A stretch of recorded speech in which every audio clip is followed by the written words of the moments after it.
Bonjour Julie, bonjour tout le monde, bienvenue pour ce 41e épisode d'Arrêt Caméra. Bonjour Morgane, bonjour à tous. Alors effectivement, on a fait encore un petit peu de temps de pause entre l'épisode précédent et celui-ci. On vous avait dit qu'on partait en vacances, on est parti à New York, dans une ville qui a été beaucoup filmée au cinéma. D'ailleurs, Morgane, il y a un film là qu'on va aborder au programme qui se passe à New York aussi. Oui, c'est ça tombe bien. En même temps, je crois qu'il y a tout le temps des films qui se passent à New York. Et il n'y en a pas qu'un en fait, j'allais dire, il y en a même deux qui se passent à New York, sauf que... Lequel ? Coppola, Ah mais oui, c'est vrai. Ça ne se passe pas à New York, mais... Non, c'est comment ils l'appellent dans le... New Rome. Rome. Oui, alors que... ça sonne pas bien du tout d'ailleurs. C'est évidemment... on reconnaît la ville de New York, on reconnaît les monuments. Donc le voyage s'est bien passé, hein, on est bien rentré, on est bien arrivé. Et on a profité effectivement pour voir quelques lieux de tournage, entre guillemets. C'était pas vraiment des lieux de tournage, c'est des lieux de la ville, des monuments, et qui sont liés à des scènes de films. Notamment, d'ailleurs, j'ai pensé, on avait vu le court, le tribunal, comme ils disent. Il y a d'ailleurs plusieurs tribunaux au même endroit. Tribunaux, ouais. Et on le voit justement dans le dernier Joker. On n'a pas vu le fameux escalier du Bronx. Je voulais qu'on fasse l'escalier du Bronx, mais comme on n'a pas été dans le Bronx, on l'a pas vu. Mais sinon, j'aurais fait une photo là-bas, c'est sûr. Non, en revanche, moi, ce qui m'a fait marrer, c'est qu'on a vu le carrousel et l'espèce de vue de Past Lives de Céline Song. Il y a aussi Brooklyn, en dessous du Brooklyn Bridge. Ouais. Il y a aussi la devanture, la façade, de la maison du film avec Audrey Hepburn, c'est Diamant sur canapé, effectivement.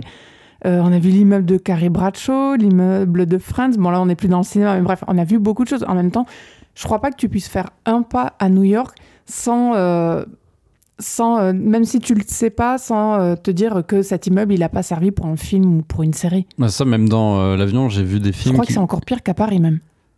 Ouais, je sais pas. Ça se bat entre les deux. Je pense qu'en termes de films tournés dans une ville, je pense que New York est devant. Parce qu'il y a peut-être encore un peu plus de films qui sont tournés aux États-Unis et à New York notamment qu'en France. Mais Paris, ouais, ça fait quand même un peu plus longtemps en plus que... C'est vrai. Que c'est filmé que New York, donc peut-être il faudrait. Il y a pas un bouquin qui est sorti genre le nombre de films tournés à Paris, on pourrait regarder parce qu'on a d'ailleurs rapporté un. Parce que tu crois qu'il y a des gens, Morgane, qui ont compté ça? Oui, il y a des gens qui ont tout compté, donc je vois pas pourquoi je serais pas étonné. Et justement, on a rapporté un livre sur le cinéma, les films tournés à New York justement, et donc je sais pas, Paris, il doit y avoir ça, j'ai jamais trop fait attention, et peut-être qu'à la fin il y a un glossaire avec tous les films, mais bon, je pense que ce serait énorme, hein, ça ferait beaucoup de pages. Mais ouais, je disais, oui, dans l'avion, même dans l'avion, j'ai vu des films qui se passent à New York, et t'as des rues qui sont des rues basiques de New York qui sont en fait elles-mêmes du coup sacralisées au cinéma d'une certaine manière. Et donc oui, c'était un voyage intéressant, et un voyage notamment dans la cinéphilie, dans le cinéma, qui fait une connexion directement avec notre programme du jour, qu'on peut citer désormais, dès maintenant. Tu veux le faire, Julie ?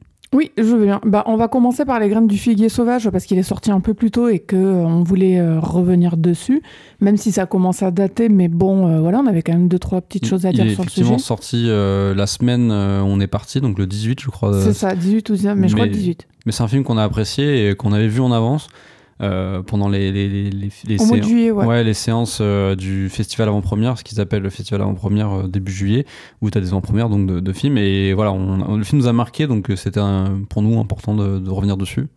Après, vu qu'on parlait de New York, on va parler de Megalopolis. On en dira plus tard, du film All We Imagine as Light de Payal Kapadia. Et puis, pour conclure, ce sera sur l'ONI, le critiqué, le vilipendé, le sacrifié Joker 2.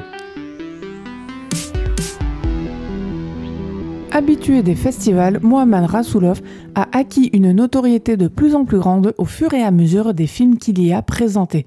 Déjà en 2017, il remportait le prix Un certain regard pour son film Un homme intègre. Tu l'as vu, Morgane? Moi non. Oui, c'est le premier film que j'ai vu, Julie, de Mohamed Rassoulov. C'était bien? Qui était très bien, ouais. Je crois que c'est mon film préféré de Rassoulov. De tout ce qu'il a fait? Peut-être avec celui-ci, justement, mais j'allais pas spoiler mon avis. On va en parler plus tard. Mentionnons aussi Le diable n'existe pas, qu'on peut recommander aussi chaudement, parce que là, pour le coup, on l'a vu ensemble, qui a gagné l'Ours d'Or à la Berlinale de 2020.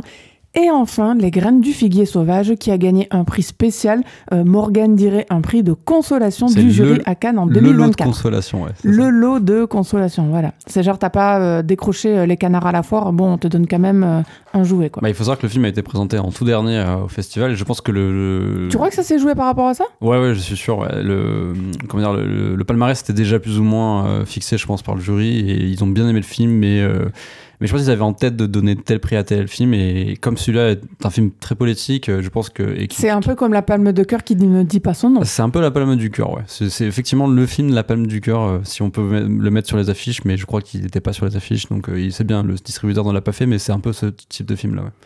En tout cas, avant d'en venir à ton résumé, précisons encore qu'au fur et à mesure de sa notoriété grandissante, Rassoulov a eu des problèmes qui se sont accumulés avec les autorités iraniennes, dont il dénonce les agissements dans ses films, je crois qu'on peut dire ça. Voilà. Donc le résumé, c'est Iman vient d'être promu juge d'instruction au tribunal révolutionnaire de Téhéran quand un immense mouvement de protestation populaire commence à secouer le pays. À la maison, ses deux filles, Rezvan et Sana, étudiantes, soutiennent le mouvement quand sa femme, Najmeh, tente de ménager les deux camps. Lorsque son âme de service disparaît mystérieusement, le film devient de plus en plus noir. Alors, pour commencer par en parler, bon, je vais pas forcément faire tout l'historique, le contexte du film, parce qu'il est quand même assez dense, et je suppose que les gens qui nous écoutent parler du film sont un petit peu au courant. Donc, en quelques mots, Rassoulov, il y a eu des peines de prison contre lui. Il y a eu aussi des complications qui font qu'il a dû quitter son pays. Je crois qu'à l'heure actuelle, il n'est pas du tout retourné en Iran. En fait, ce qui s'est passé, c'est qu'au moment où le film a été sélectionné à Cannes, il avait terminé le montage... Mais de mémoire, il a dû quitter l'Iran clandestinement. Oui, c'est ça, c'est ce que j'allais dire. Et du coup, il a dû partir en mai en précipitation, parce qu'on lui a appliqué une peine de, je crois que 7 ans de prison ferme. Et du coup, il a fui l'Iran et il est venu en France du coup pour le festival de Cannes, et je crois qu'il est toujours en France, peut-être ailleurs, mais et il a été rejoint récemment par les deux actrices, les deux jeunes actrices qui jouent du coup les filles du couple du film il y a quelques semaines. Et elle, de mémoire, alors elle vivait à Berlin, mais en tout cas de la même façon, elles ont dû quitter le pays. Elles ne peuvent plus retourner sur le territoire. Peut-être que je me trompe, mais je ne sais pas si... là encore, pour, on va dire, fermer la parenthèse du contexte politique en Iran, de mémoire, il y a eu des élections présidentielles, ça a changé, je veux dire... Bref, a priori, ça va peut-être s'ouvrir un peu plus. Ah, depuis, tu veux dire? Ouais. Oui. Non, mais depuis, le contexte a quand même pas mal changé, j'ai l'impression. Oui, bien sûr. Et en même temps, je dis ça, je ne suis pas une spécialiste de la politique iranienne, donc je ne sais pas ce qui va en être pour Rassoulov. En tout cas, moi, j'espère qu'il pourra, s'il le souhaite, retourner en Iran, bien évidemment. Concernant donc plus précisément le film, alors c'est un film long. Je dis ça... C'était le film le plus long de la compétition cannoise. Ouais, 2h46, j'ai vu. Alors, c'est le seul défaut du film. Je dis vraiment le seul à mes yeux, parce que c'est un film quand même qui a d'énormes qualités, dans le sens où... pour moi, j'ai pas encore vu un Nora Morgan, toi non plus, mais si Les graines du figuier sauvage avaient obtenu la Palme d'Or, j'aurais pas trouvé ça aberrant, ni choquant, ni idiot, ou je ne sais quoi. Ouais, en fait, le film, il a vraiment le côté, l'étiquette du film qui est fait pour gagner la Palme d'Or, effectivement, puisqu'il coche un peu toutes les cases, grand film à grand sujet, de la mise en scène, parce qu'il est bien tourné, on y reviendra plus tard, et les acteurs sont géniaux, et puis voilà, il y a aussi le destin de Rassoulov, mine de rien, ça peut rentrer aussi ça compte dedans. en compte, mais oui, donc, il avait tout était réuni pour qu'il gagne la Palme d'Or. Mais donc, pour juste parler, on va dire, du principal défaut qui est sa longueur, en fait, là, pour le coup, on est assez raccord sur ce film. Il y a quand même un ventre mou au milieu. ça dure énormément. En fait, moi, ce que je serais préféré, je dirais que c'est allez, on va dire la première heure, la dernière demi-heure qui gagne en intensité et qui a, on va dire, un aspect assez prononcé façon thriller. Enfin, ça fait quelque chose aussi. Le milieu, c'est très long. Bah, le milieu, en fait, bon, je veux revenir sur comment a été créé le film. Il faut savoir que le film, il a pas des autorisations de tournage Rasoulov pour tourner en Iran. Donc, il tourne clandestinement. C'est ce qui était passé pour son film précédent. Et là, c'est pareil. Du coup, son film, il se passe à Téhéran, sauf qu'on voit très peu Téhéran. C'est un film qui est tourné principalement dans l'appartement du couple et de leur enfant. Et du coup, tout se joue à ce niveau-là. On a quelques passages en extérieur, et notamment à la fin du film, mais là, je parle principalement des enjeux en fait politiques qui sont là, parce qu'en fait pendant que le couple fait sa vie, à côté il y a le mouvement Femmes Vie Liberté qui prend, ça se passe en septembre 2022 je crois, et il y a, parce qu'il y a comment elle s'appelle, Mahsa Amini qui a été retrouvée morte. Alors au début ils ont dit qu'elle était morte d'une crise cardiaque, je crois, un truc comme ça. Oui, les autorités en fait ont dit que cette étudiante était décédée d'une crise cardiaque et tout portait à croire que la vérité était cachée. C'est ça qui a mis le faux pour. Et d'ailleurs, dans le film Les Graines du Figuier Sauvage, au final, même si à la fin, comme tu l'as dit, on voit l'extérieur, on le voit principalement à travers des images numériques sur des téléphones. C'est là que j'allais venir. Et du coup, de quoi elle était visiblement tuée, c'est qu'il y a des milices qui font appliquer un peu la loi coranique, on va dire. Oui, la charia, voilà. Cherchez le mot, merci. Et qui vilipendent, frappent des femmes, et notamment de manière très violente, qui a amené notamment Mahsa Amini à décéder de ça. Et ça a créé donc des mouvements de protestation, surtout d'étudiants et d'étudiantes qui notamment comme geste symbolique retiraient leur voile. Et donc le film est dans ce climat là, mais on ne le voit pas puisqu'effectivement Rasoulov n'a pas les autorisations de tournage, mais du coup le dispositif du film c'est que on a l'appartement, et pour voir ce qui se passe à l'extérieur, qu'on entend notamment par le hors-champ le son, parce qu'on entend au loin les cris et la colère des étudiants, on a donc l'utilisation des réseaux sociaux, puisque les filles sont ultra connectées. Comme toute personne de leur âge d'ailleurs, ça c'est très réaliste comme fonctionnement. C'est ça, et on voit des vidéos donc de violence qui sont des vraies vidéos qui étaient disponibles sur YouTube, sur Twitter, sur tous les réseaux possibles. Et à côté, on a les réactions des parents qui, d'ailleurs, le père lui-même est concerné, puisqu'il il devient juge, en fait, c'est celui qui applique la peine de mort. Oui, en fait, très précisément, dans Les Graines du Figuier Sauvage, le père Iman est un cadre haut placé du régime, puisqu'il est juge. Il vient d'être promu, d'ailleurs, au début du film. Et c'est pas un juge dans des affaires qui n'ont rien à voir avec les protestations. C'est bien au contraire, il est impliqué aussi dans les jugements qui sont appliqués aux contestataires. C'est ça, des jugements qui sont arbitraires et directs, où il n'y a pas vraiment de vrai procès, puisqu'en fait c'est...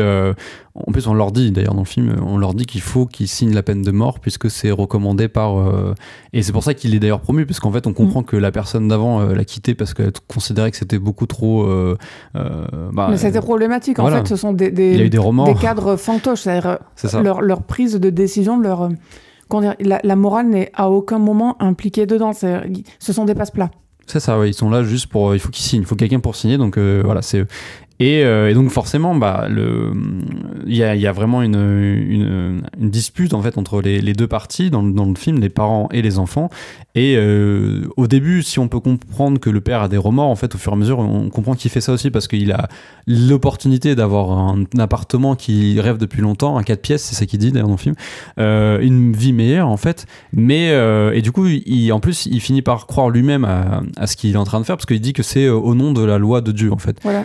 Au début, effectivement, tu as raison, il y a un doute, mais ce doute est vite balayé par toutes les considérations matérielles qui rentrent en jeu. Et juste pour l'aparté par rapport à Sam Morgan, je trouve que ça ressemble pas mal, accidentellement bien évidemment, à la zone d'intérêt de Glazer. Enfin, c'est la même chose. Alors, dans la zone d'intérêt, il n'y a pas de questionnements moraux ou philosophiques. C'est-à-dire que les enfants, ils sont trop jeunes pour se poser des questions. Les adultes, ils ont fait leur choix. C'est les conditions matérielles et le confort. C'est vraiment la notion de confort prime sur tout ce qui est d'ordre moral. Là, dans Les Graines du Figuier Sauvage, au début, Iman se pose des questions, mais elles sont vite balayées parce que leur cadre de vie lui convient et qu'en même temps, l'Iran, on comprend bien que c'est un pays très compliqué pour vivre, enfin beaucoup survivent au final. Et comme ils s'estiment privilégiés, ils choisissent ça, quoi. C'est ça, puis quand on voit les autres films iraniens, on comprend que c'est un peu la misère. Ah, c'est pas facile, notamment on n'a pas envie d'y être. Ouais, le film qu'on avait critiqué à Recamera, le film de Leila et ses frères, ouais. On comprend que c'est beaucoup de galères, et quand t'as un poste aussi haut, voilà, ça rentre en question. Puis on comprend aussi que le personnage, il vient de la campagne, puisqu'il a une maison secondaire en campagne. On va y venir à ça.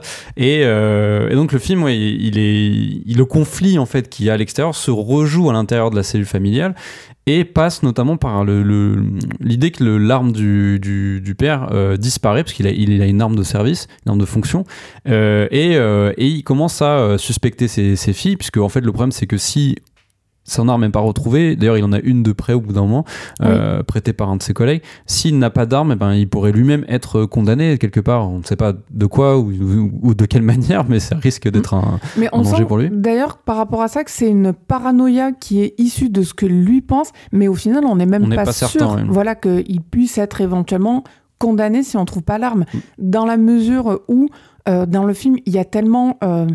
on va dire, de désordre, de manifestation, enfin, c'est quasi...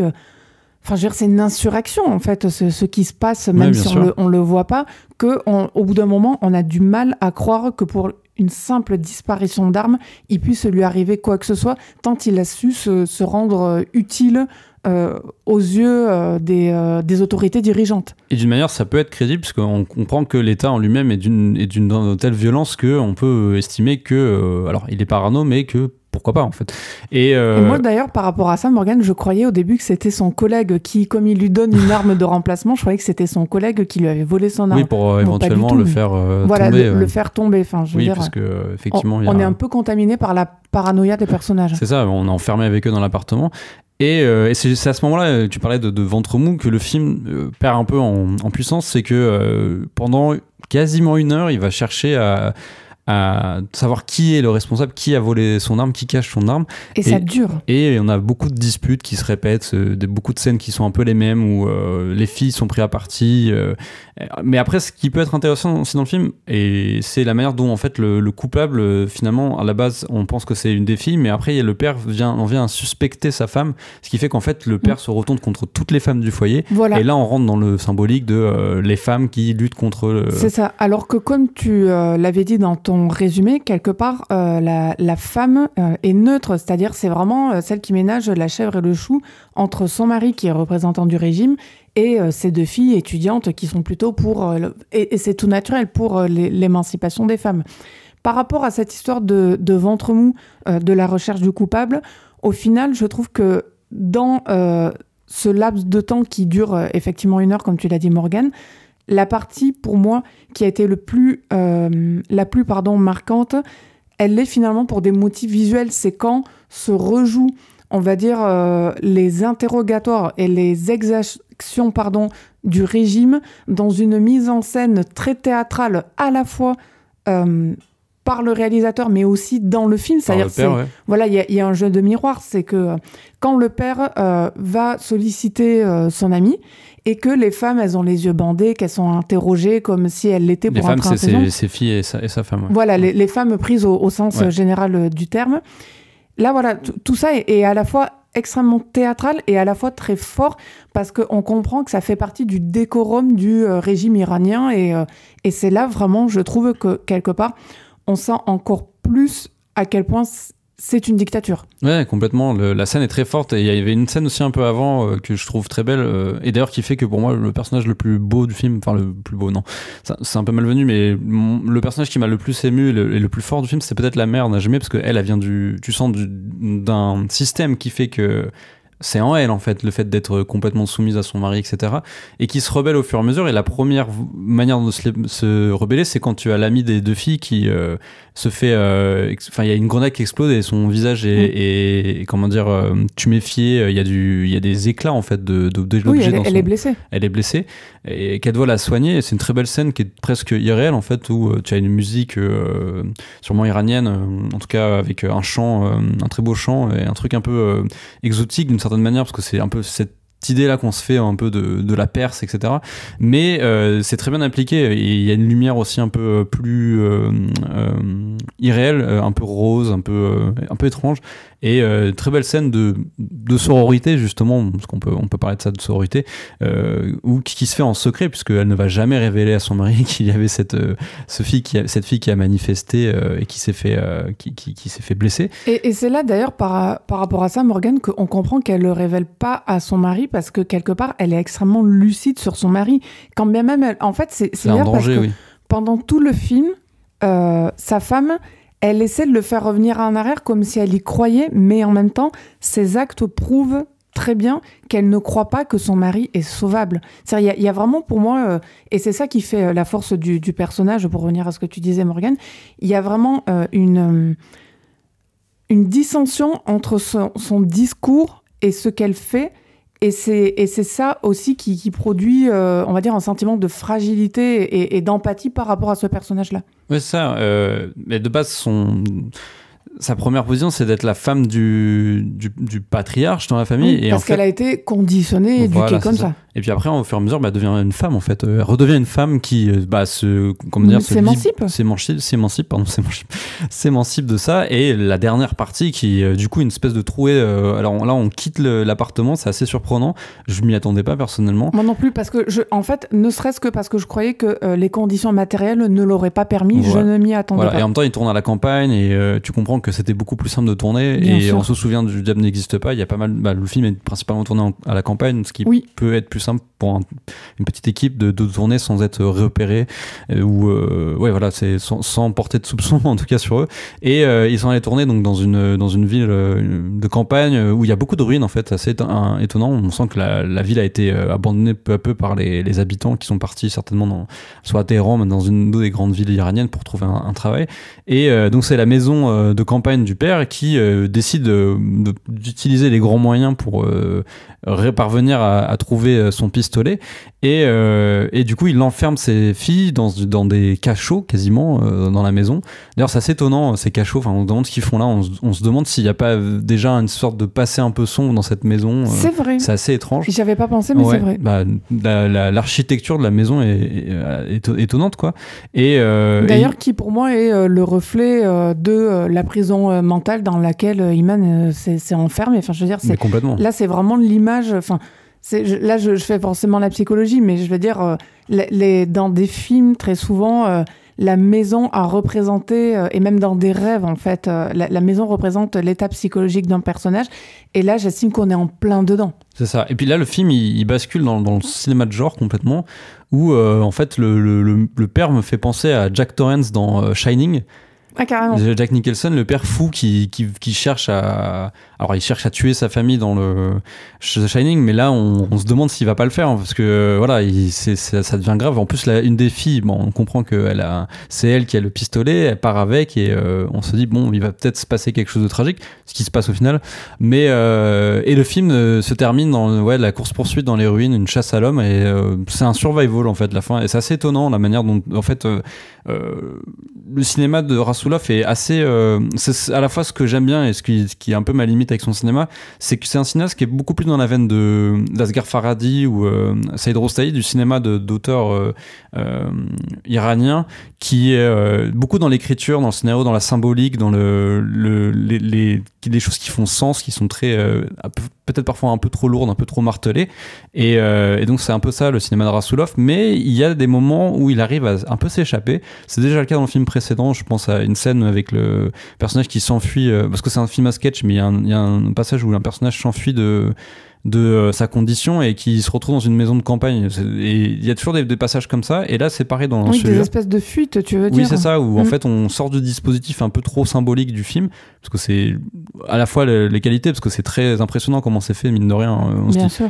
tout fait sens en fait, mais en même temps, ouais, le film, au bout d'un moment, ça fait 2 heures que je suis dans une maison et j'ai un peu compris la métaphore. Oui, on est un peu étouffé par rapport à la durée et par rapport au cadre aussi, Voilà. ce qui est volontaire, mais c'est beaucoup. Et la lourdeur aussi du scénario, quoi. Et en même temps, j'ai même pas envie de lui reprocher parce que je ne suis pas à sa place et je peux comprendre en fait que Rassoulov ait eu autant envie d'insister, d'appuyer, d'en mettre dans notamment la fameuse heure où c'est un peu plus bancal. Enfin, je comprends la démarche.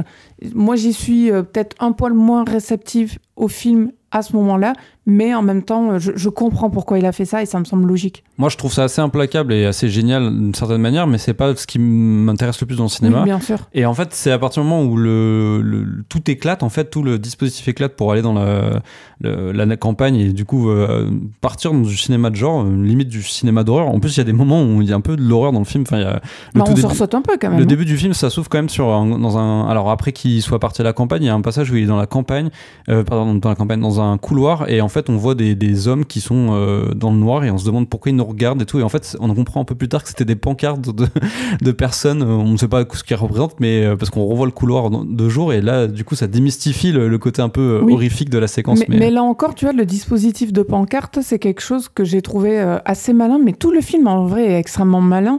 C'est comment de contraintes assez lourdes sur la réalisation d'un film, on peut en tirer des dispositifs de cinéma, et rien qu'en ça, je trouve le film très fort parce que il est de grande qualité, mais il est aussi possible de l'étudier pour comprendre comment on fait un film au final.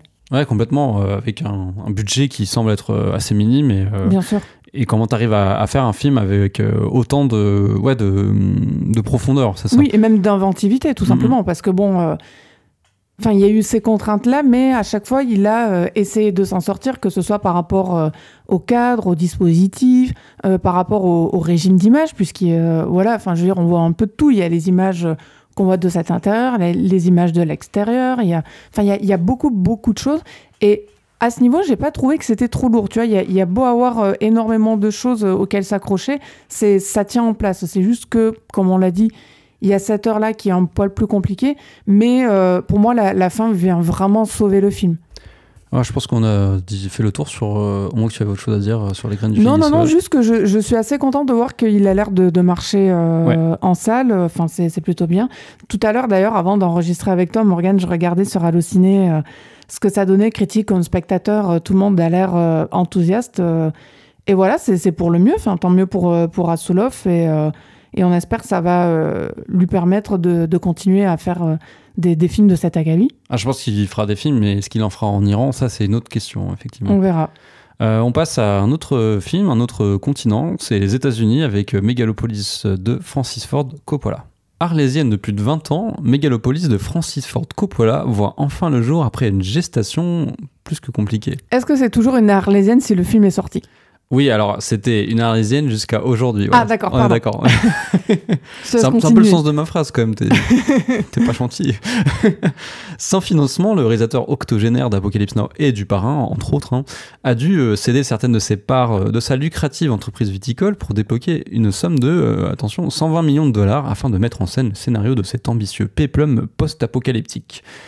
Malgré des rumeurs d'un tournage houleux et chaotique, le film est arrivé dans un montage de 2h10 à Cannes où il a été sélectionné en compétition officielle. Accueilli plus que tièdement, des rumeurs de désastres industriels émergeant après les premières séances, le film est-il si nul qu'on le dit? Verdict, après le résumé de Julie. D'ailleurs, c'est marrant parce que je me disais pour ce 41e épisode, Morgane, entre Megalopolis et Joker 2, on pourrait répéter « Le film est-il si nul qu'on le dit ?» Enfin, c'est la quinzaine, quoi. Effectivement, on fera peut-être la même introduction pour Joker. Allez, donc Megalopolis est une histoire qui se déroule dans une ville de New York façon Rome. La ville de New Rome doit absolument changer, ce qui crée un conflit majeur entre César Catilina, artiste de génie ayant le pouvoir d'arrêter le temps, et le maire archi-conservateur Franklin Cicero. La fille du maire est jet-setteuse Julia Cicero, amoureuse de César Catilina est tiraillée entre les deux hommes. Alors, si on a bien écouté mon résumé, on va avoir Morgane, un peu de mal avec les noms. Ouais. Oui, non, alors, non, mais à la limite. Mais si on a bien écouté mon résumé, le film, rien que pour ça, est déjà nul. Pourquoi ? Je sais pas, le résumé est nul. Non, ça va. Non, ça va. Non. Enfin, je sais pas, moi. Moi, je lis, c'est New York qui est transformé en Rome. Et puis, il y a un gars qui arrête le temps et qui est un artiste de génie. Et puis, il y a un maire ultra conservateur. Et la fille du maire, qui est jet-setteuse et riche, en fait, elle s'entiche de l'artiste de génie qui arrête le temps. Déjà, toi, tu trouves ça bien ? Ouais. Bon, vas-y, défends le film. Moi je sais pas. Enfin, je sais pas, c'est de la science-fiction, quoi. Mais on peut faire des films avec des. En fait, la plupart des films de science-fiction, d'ailleurs, on voit des villes qui sont futuristes. Je sais pas si t'as remarqué, il y a souvent une vision des villes qui sont proches de Rome, de Babylone. Ah, mais ça, à la limite, c'est pas le plus grave. Et donc, du coup, ça me dérange pas, effectivement. Le problème, c'est peut-être que, on voit trop que c'est New York, mais c'est pas grave. En même temps, il avait pas non plus 300 millions de dollars, mais voilà. Et c'est pas bête, de montrer New York de cette manière. Mais effectivement, sur le papier, en fait, je vois ce que tu veux dire. J'ai l'impression que on est dans un scénario d'un nanar. Moi, j'ai l'impression d'être même dans un générateur de scénario. C'est-à-dire, j'ai tapé des mots dans une machine et la machine, elle m'a sorti un scénario. Ouais, alors est-ce que c'est vraiment ça qu'est le film au final ? Je sais pas, dis-nous. Parce que là, on parle juste du résumé. Oui, non, mais le film, on peut dire qu'il est plus que ça, ou qu'il est moins que ça, ou qu'il est juste ça, je ne sais pas. Vous avez compris qu'en tout cas, on n'est pas d'accord sur le film. Non, mais alors c'est compliqué.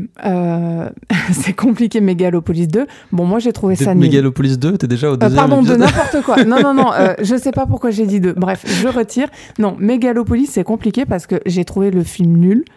Je sais pas, je vais pas arriver à le défendre. Je peux pas le défendre. Alors, c'est pas grave, je ferai à ta place. Je t'en prie. Pour moi, c'est un des plus mauvais films de l'année. Je dis pas qu'il n'y a pas des images qui sont pas intéressantes. Je dis pas qu'il n'y a pas des dénouements ou des blagues qui sont inintéressantes. Pardon. Oui. Je dis pas qu'il n'y a pas 2-3 choses à sortir de la mise en scène. C'est juste qu'au global, j'ai trouvé ça tellement ennuyeux, tellement inutile. Et tellement... je peux même pas dire raté parce que je pense que Francis Ford Coppola, c'était vraiment le film qu'il avait en tête. Je crois pas le contraire. C'est-à-dire, je pense pas que il avait quelque chose en tête et puis c'est sorti autrement. Et là, ça aurait été raté. Donc, je peux pas dire raté par rapport à ça. Parce qu'il a l'air très fier d'ailleurs de son film, la manière dont il a parlé en interview. Oui. Et autres, et pourquoi pas, enfin, je veux dire, moi, je le comprends. En être fier que... bien sûr, et il a l'air sincère... que se flageller. Voilà, il a l'air sincère dans son contentement, bon, pourquoi pas. Après, là, pareil, j'ai pas mal lu que c'était un film qui ressemblait à des vieux films. Je comprends, mais je trouve pas que ce soit ça, vraiment, le problème du film. Enfin, pour moi, le problème du film, c'est vraiment, dans son ensemble... C'est compliqué, enfin, je veux dire, c'est dans la manière dont c'est raconté, dans ce que font les personnages, dans l'histoire, enfin, je sais pas, il y a quelque chose qui est vraiment bizarre avec, c'est-à-dire que à la fois je trouve ça ennuyeux, à la fois je me sens pas concernée, enfin, c'est un mélange d'un peu de tout, et alors sur le plan philosophique, j'ai trouvé ça au ras des pâquerettes, enfin, vraiment, c'était quasi affligeant, c'était pas énervant, c'était pas révoltant, mais ouais, moi j'ai eu l'impression d'avoir vu une espèce de caprice de riche, pardon de le dire comme ça. Enfin, il a le droit d'être riche. Pour moi, c'est pas un caprice de riche. Il fait son film avec son argent. Après, oui, mais c'est un réalisateur, un maître du cinéma. Il a le droit de faire. Enfin, c'est un artiste. Il a caprice d'artiste riche à la limite. Oui, voilà. Mais ce que je veux dire, c'est que je peux pas m'empêcher de me demander pourquoi ce film il a coûté aussi cher pour donner ça. Enfin, voilà, pour moi ça me pose plein de questions et en même temps les réponses à ces questions elles m'intéressent pas plus que ça parce que le film m'intéresse pas, ce qui va rendre ce débat très compliqué. C'est pas Elon Musk qui s'est dit tiens je vais faire un film, tiens je vais mettre 200 millions et c'est moi qui réalise le film. Je vois pas la différence en fait. Bah si, c'est pas la même chose. C'est un cinéaste qui a 50 ans de carrière et qui décide de personne ne veut lui donner l'argent pour faire son film, il a de la thune, il va la donner. Enfin c'est ça que je veux dire, c'est pas c'est pas la même chose, c'est pas un caprice de riche, c'est ça que je veux dire. Enfin, Après oui, bon, caprice, c'est peut-être un terme excessif. C'est-à-dire, en fait, je lui disais pas de pas faire son film. Je dis juste, bon, bah voilà, il fait son film, il le montre. Moi, je l'ai vu et. Et t'as pas aimé, oui. Voilà, j'ai pas aimé. Après, est-ce qu'un film a besoin d'être justifié par le fait qu'on l'aime ou pas? Enfin, je veux dire, il existe. Voilà, il n'y a pas de. Non, bien sûr, mais il y a vraiment, je trouve, un ensemble global d'inutilité qui s'en dégage. Enfin, quand j'entends. Pas mes yeux, mais ouais. En fait, quand j'entends des gens dire que c'est un film incompris et que d'ici quelques années, il sera réhabilité, je n'y crois pas une seule seconde. Moi, je pense vraiment que ce film va être oublié. Alors, moi, je vais dire ce que j'ai à dire maintenant. Bah, je t'en prie, vas-y. Pour moi, le film n'est pas incompris. Le film est peut-être incompréhensible en lui-même. C'est ça le problème du film. Il est en soi assez abscon. Et en même temps, c'est ce qui fait qu'il est un peu fascinant. J'avoue, je l'ai vu il y a 3 jours et au début, j'étais plus circonspect. Et aujourd'hui, je suis plus. Ah ouais, en fait, il y a des trucs que j'aimais bien dans le film. Ouais. Mais alors, juste pour savoir, pourquoi tu l'as trouvé abscon, Morgane? Question sincère. Hein. Bah, en fait, le problème du film, c'est que. Enfin, le problème, est-ce que c'est un problème? Son côté abscon, parce qu'il y a ce côté-là, j'ai envie d'y revenir à cause de ça, c'est que son montage est d'une espèce de bizarrerie où on a l'impression d'avoir des séquences qui sont... c'est un film un peu choral, hein, on comprendra, il y a beaucoup de personnages, et on suit plusieurs personnages, même des pans entiers de scénarios qui sont centrés sur des personnages qui, à la base, ne devraient pas être aussi importants dans un film normal, je veux dire, notamment le personnage de Shia LaBeouf, dont j'ai oublié le nom, et qui est le cousin de César, et le personnage de WoW Platinum, le nom me fait rigoler, et d'ailleurs c'est un de mes personnages préférés, Aubrey Plaza, qui ont une intrigue, qui cherchent à démolir de leur côté César et d'empocher l'argent de l'oncle qui est le richissime banquier et qui semble avoir à la bonne César. Toutes ces intrigues qui sont assez longues, qui sont montrées parfois, qui ont beaucoup de temps à l'image. Oui, elles s'enchevêtrent un peu toutes, mais bon... Enfin, ça fait très chronique, finalement, gréco-latine. Ouais, et le film saute d'un ton à un autre, c'est assez étrange. Et même la séquence de cirque avec le Colisée, en fait. Mais on comprend, vu que c'est un péplum, en fait, et que on est à Rome, enfin, on comprend. Mais c'est bizarre, mais c'est aussi parce que chaque séquence, t'as l'impression que c'est un mini-théâtre incorporé dans une espèce de truc, parce qu'en fait dans la mise en scène en elle-même, on sait que ça a été tourné dans une espèce de studio spécifique créé pour l'occasion, avec des écrans en fait derrière, je crois, ou beaucoup de fonds verts, et on a l'impression que les personnages agissent sur des scènes qui sont en fait des fausses scènes, des fausses scènes, si, des vraies scènes, mais pas des scènes de cinéma, des scènes de théâtre, je veux dire, et on a l'impression que les personnages qui sont des silhouettes, en fait, les figurants sont comme des spectateurs qui réagissent à ce qui se passe au centre de l'image, et c'est assez bizarre. Et alors des fois c'est très raté, et ça fait il y a une espèce de déconnexion entre ton ressenti et ce que tu es en train de voir. Tu te dis mais c'est bizarre, ce que je suis en train de voir, ça fonctionne pas. Je pense notamment à la scène où t'es où il monte la maquette de la ville, et t'as tous les personnages autour t'as chaque personnage qui expose son projet en fait pour reconstruire la ville, et ça marche pas, ça. Et t'as beaucoup de personnages autour, et il les montre, en fait. C'est ça un peu le problème du film, c'est que Coppola, dans son montage, il y a des trucs qui vont pas dans le montage, il les montre, et on a beaucoup de scènes qui reviennent sur eux, et notamment sur les 3 sœurs de Shia LaBeouf qui couchent avec, et mais qui ne servent à rien, à part pour montrer la décadence, à la limite, mais il insiste un peu trop là-dessus, et sur les autres personnages qui réagissent et tout, parce qu'il veut créer une espèce, je pense, de jeu de ping-pong entre ce qui se passe au centre de la scène et le public, et ça marche pas. Mais par exemple dans le Colisée ça fonctionne. Il y a des trucs qui sont assez bizarres dans le film, il y a des choses qui fonctionnent pas. Ça fait un peu créature de Frankenstein, et je pense que c'est en ça que le film est abscon, c'est que c'est un film qui est trop composite pour être en lui-même je pense qu'il y a c'est comme je l'avais dit, c'est comme une montagne russe. T'as des choses qui sont pour moi assez proches du génie par moment, et qui de l'autre sont complètement à la ramasse. Ce qui fait que Attends, pardon, Morgane, proche du génie, mais tu fais référence à quoi spécifiquement? Par exemple, j'adore la séquence où tu me regardes avec tes yeux. Non, mais j'ai entendu génie, je me dis, ai-je bien oui, je ne sais même plus comment m'exprimer. La séquence où Adam Driver se murge, en fait, et je la trouve assez géniale. Quand il prend de la drogue, t'es sérieux? Tout le montage du film, je trouve ça assez mais c'est nul, fantastique.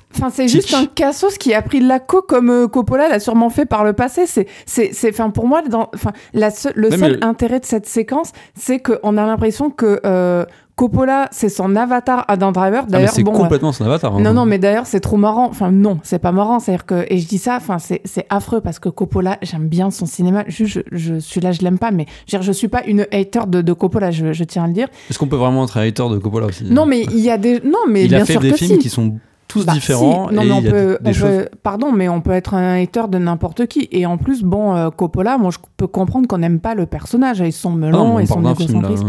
Non, mais moi, je parle oui, ben justement, je parle du cinéaste dans son ensemble. C'est pour ça que je dis qu'on peut être un hater de quelqu'un, tu vois. Enfin, au hasard, je vais prendre un cas absolument caricatural pour forcer le trait. Mais par exemple, on peut être un hater de Polanski pour ce qu'il a fait et en même temps aimer ses films, tu vois. Oui, mais il a fait beaucoup de merde aussi, donc. Oui, voilà. Mais je veux dire, on peut de la même manière, Coppola, on peut le détester pour, j'en sais rien, même si je trouve ça fort de détester quelqu'un, mais bref.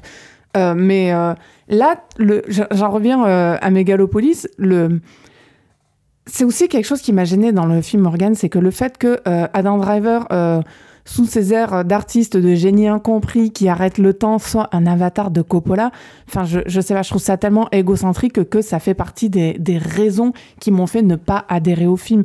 Et là, il y a quelqu'un qui avait dit, je ne sais plus, que le film avait un côté film de drogué, et je suis d'accord avec ça. Moi, c'est complètement l'impensé du film, quoi. Je suis d'accord avec ça. Coppola s'est pas rendu compte qu'il était en train de tourner un film sur les expériences, parce qu'on sait qu'il a pris des psychédéliques et tout. Coppola. Mais ça se voit que c'est un film réalisé par quelqu'un qui a pris des drogues. Ça se voit, quoi. Et je le dis, c'est pas une critique, parce qu'il y a des films qui ont été faits par des gens qui ont pris des drogues et ça donne des bons films. Là, je trouve que c'est l'inverse. C'est-à-dire, je trouve que ça se voit que c'est un film de drogué qui... Enfin voilà, je veux dire, c'est un bad trip, ce film, quoi. Mais dans le mauvais sens du terme. Ouais, je comprends. Ouais. C'est-à-dire qu'on voit, notamment cette scène-là que tu trouves géniale, Adam Driver, moi, je t'avoue, j'ai un peu soufflé. C'est-à-dire, j'ai pas pu m'empêcher de me dire, d'accord, donc Coppola, il a pris des drogues, il filme son avatar qui prend des drogues et qui se retrouve dans des états de murge et autres pas possibles. Est-ce que j'ai envie de voir un avatar de Coppola drogué au sol dans un état pas possible? En fait, non. Ça m'intéresse pas de voir le génie comme ça ravalé au sol. Mais après, cette séquence s'imbrique dans une séquence un peu plus grosse qui est la scène du Colisée que j'aime beaucoup et qui, du coup, je parlais de tout ça en fait en lui-même. Alors l'alternance du montage, pourquoi pas? Mais cette partie-là en elle-même, je sais pas. Moi j'ai vraiment eu l'impression que je vais être affreuse, mais d'avoir mis mon œil dans le trou de la serrure et d'avoir vu quelque chose que j'étais pas censée voir et que j'avais pas envie de voir. Je laisse les auditeurs imaginer quoi. Oui, je comprends ce que tu veux dire. Non, mais c'est vrai, je me suis sentie gênée, c'est-à-dire que ouais, mais après, j'avais pas envie de voir ça, tu vois. Oui, mais c'est parce qu'il a 85 ans, Coppola, mais si on avait... Ah, mais même s'il en avait 20, j'avais pas envie de voir ça. Enfin, je veux dire, c'est bizarre, on a l'impression qu'on voit un inconnu en train de faire un truc qu'on n'était pas censé voir, quoi. Ouais, je comprends, ouais. Mais voilà, donc du coup, je parle de la nature même du film qui est composite et qui est particulière, parce qu'effectivement, il y a beaucoup de tons différents dans le film, qui fait qu'on a l'impression de voir aussi une espèce de téléfilm par moment. Oui, c'est vrai. Et aussi un film qui convoque le cinéma classique hollywoodien avec cette espèce de voix off un peu too much. Après, bon, ils convoquent tous le cinéma classique hollywoodien ou ils convoquent tous le cinéma, tu vois ce que je veux dire? Oui, mais Coppola, il met des inserts de carton façon le cinéma muet. Il met des, je veux dire, il fait aussi des références à Abel Gance parce qu'il adore Abel Gance et que en soi le personnage de Catalina c'est aussi un peu Napoléon d'Abel Gance et il y a les espèces de trois écrans qui se juxtaposent.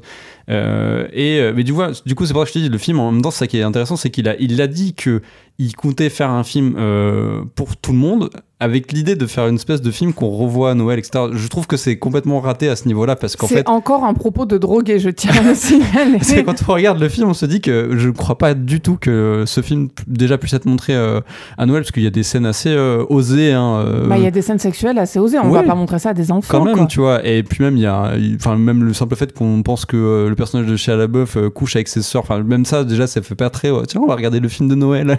Déjà, est-ce qu'on a envie de regarder un film avec Shia LaBeouf Oui, déjà, on ne l'aime pas. Alors, des enfants. Pourtant, dans le film, il est bien, voilà, même si c'est on est obligé de le reconnaître, c'est un connard. Voilà. Faut le dire, c'est un connard, mais il est bien dans le film. Après, moi, j'aime tous les acteurs dans le film parce qu'en fait, il y a un côté très farcesque et d'ailleurs, Adam Driver, j'étais pas du tout. Enfin, je pensais pas qu'il allait interpréter comme ça un personnage. Je savais pas qu'il en était capable parce que je trouvais qu'il avait une espèce de le truc un peu irritant dans ses derniers films, façon où il fait l'italien vieilli à chaque fois, c'était le Gucci Ferrari et aussi, Ferrari, ouais. où il est chiant en fait, faut le dire. Alors c'est vrai que Coppola a au moins ce mérite, c'est d'avoir fait sortir Driver de la pizza et des pâtes.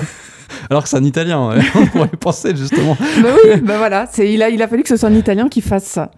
Et merci Coppola peut-être. Et non mais c'est assez marrant et enfin voilà, je sais plus où j'en suis, mais c'est comme le film en lui-même, c'est difficile d'en parler de manière cohérente, c'est vrai. C'est un film qui t'as du mal à placer les mots d'une manière pour le défendre. Après je comprends que quand tu veux le défoncer c'est assez facile, mais pour le défendre en fait le film m'a beaucoup comme il est très sensoriel d'une certaine manière, alors qu'il parle beaucoup, qu'il est très philosophico-lourd, tu vois. Je trouve que ce qui en sort, en fait, ça détruit un peu ça, et c'est vraiment son côté sensoriel. Et justement, j'essaie de voir aussi dans Catalina un avatar évidemment de Coppola, mais donc un avatar d'un cinéaste, et la capacité de arrêter le temps, c'est la capacité de faire pause et de tout voir comme un cinéaste, et de penser ses scènes, l'architecture comme de la mise en scène, et même son invention en lui-même, le mégalon, on a l'impression que c'est le cinématographe, parce qu'il y a une espèce de côté fluide comme de l'image qui ne s'arrête jamais, et je sais pas, il y a un truc assez émouvant mine de rien qui sort de ça, en dehors de l'histoire en elle-même qui est pas très émouvante. Les personnages, leur histoire d'amour, elle est un peu factice, on est plus dans l'idée de l'histoire d'amour que dans l'histoire d'amour en elle-même, mais c'est vraiment ce rapport de Coppola à l'image, au cinéma, qui m'a ému, et je trouve le film raté d'une certaine manière, mais en même temps suffisamment singulier et porteur d'une vision pour que en fait je me dise en fait je le remettrai bien d'ici 1 an ou 2, tu vois. Bon Dieu, tu le regarderas tout seul, hein. Moi préviens-moi que j'aille faire un tour dans le parc d'à côté, je veux pas rester là. Et que je pense que c'est juste pour terminer, que tu disais que c'est pas un film qu'on redorera plus tard, je ne pense pas, mais je pense qu'il va quand même gagner quelques fans, entre guillemets, pas fans. Je pensais qu'il y aura des vrais, il y a des fans du film déjà qui sont là, qui existent. Oui, mais comme il y a à chaque fois que ce genre de truc sort, genre Southland Tales, c'était pareil, enfin c'est le même délire. Enfin je veux dire voilà, à ce moment-là il y a des gens qui réhabilitent Snyder, tu vois, c'est pas pour autant que Snyder a fait des bons films. Ouais, mais c'est pas pareil Snyder. Non, mais mais voilà, juste et que c'est un objet. En soi, pour ceux qui me connaissent, je travaille pour K.O. Rain, j'écris pour K.O. Rain, qui est vraiment un objet KO en lui-même, et c'est ça, moi je peux pas détester un film comme ça qui vraiment par moment m'a fasciné, voilà. Non, moi je le déteste pas, je trouve que c'est vain. Alors après c'est compliqué parce que ça reste quand même de l'art, et dire de l'art qu'il est vain, je crois que c'est même pire que de dire que le film nous a révolté, parce qu'à la limite un film qui révolte, il provoque une émotion, quand même les négatives provoquent quelque chose. Moi je trouve que Megalopolis ne provoque rien. Enfin je vais être un peu méchante, Morgane, c'est faux, mais non je suis pas d'accord. En fait, là où vraiment ça m'afflige un peu, c'est que je trouve que les gens qui ont quelque chose à sauver de ce film sont vraiment complaisants avec lui, parce que ce film a été fait par Francis Ford Coppola. Je suis pas certaine que si ce film avait pas été fait par Coppola, on serait autant en train de gloser dessus, voilà. Et je suis pas sûr en vrai, c'est ça que tu vois, je me dis, il y a beaucoup de gens qui défoncent le film parce qu'en fait ils s'attendent que Coppola fasse le parrain en fait, et alors ça c'est vrai aussi. Voilà, c'est ça que je veux dire. Non mais je dois le concéder, mais je veux dire, quand tu vois que tu dis... Je veux dire, ça aurait été Guy Madine qui l'aurait fait, ce film, ça aurait été peut-être plus cohérent au final, parce que ce film en fait ressemble plus au cinéma expérimental de ces cinéastes-là, dont je citais Guy Madine, mais d'autres cinéastes, que le cinéma de Francis Ford Coppola. Et quand tu parlais tout à l'heure, Morgane, d'aspect factice par rapport aux histoires d'amour, et bon, même par rapport au scénario, pour moi c'est pas gênant, dans le sens où si ça s'inscrit dans une farce, dans on va dire une bouffonnade, comme a pu en faire au hasard par exemple des 8,5, des Fellini, des choses comme ça. Enfin tu vois, pour moi il y a un peu un côté farce à l'italienne quelque part dans le film. Vrai. Pourquoi pas, parce que le film en lui-même, il a une tonalité parfois où on est dans le grand guignol par moment. Ouais, mais alors là aussi, et je vais pas être sympa, mais je vais parler un peu moral, c'est que pour moi, l'espèce de guignolade du film, c'est vraiment la guignolade d'un vieux, je suis désolée. C'est d'un homme, enfin voilà, je veux dire, c'est la manière dont c'est pas que je suis pas du tout outrée de la manière dont les femmes sont montrées dans le film. Je trouve pas qu'il y ait quoi que ce soit à dénoncer là-dessus. Je dis juste que en tant que femme, ça m'a pas spécialement parlé. J'ai pas trouvé ça génial. Enfin, je trouvais ça même un peu pathétique. Enfin. Voilà, enfin moi le personnage principal, bon, c'est un homme et en fait il peut arrêter le temps, enfin voilà, il a un super pouvoir, il en fait rien du tout. Le truc là de son invention pour la ville, en fait c'est juste qu'il a réinventé le tapis roulant, ouais super, génial, bravo. Non, il invente un truc quand même bravo, on a la même chose dans nos centres commerciaux. Il invente un truc quand même qui soigne un homme qui est censé mourir, enfin... Oui, bon, c'est Jésus et Saint-Lazare, ok, super, encore un ego trip. Non mais voilà, enfin je veux dire... Quand tu parlais de l'aspect pour moi, factice, c'est encore à voir avec le cinéma, parce que le cinéma fait que les morts restent éternels. Enfin, il y a un truc un peu là-dessus. Tu vois. Ouais, mais je trouve que ça se touche la nouille. Enfin, je sais pas comment le dire autrement que vulgairement. Il y a un aspect factice qui, pour toi, concerne uniquement les amourettes dans le film. Pour moi, ça touche tout le film. Et comme c'est pas... En fait, ça a pas assez de recul sur soi-même, je trouve, comme film. C'est-à-dire que il y a une telle sincérité que ouais, ça met mal à l'aise quelque part, tu vois. C'est-à-dire à la fois dans ce qui est montré, à la fois dans le discours qui est produit, enfin à un niveau philosophique, tout le laïus autour du futur, quelque part des enfants, de ce que peut devenir la vie dans le futur. Enfin tout ça, c'est vraiment... Enfin, c'est au ras du sol, quoi. Enfin, c'est un prospectus, le truc. Là, on est vraiment, effectivement, et peut-être ce qui est...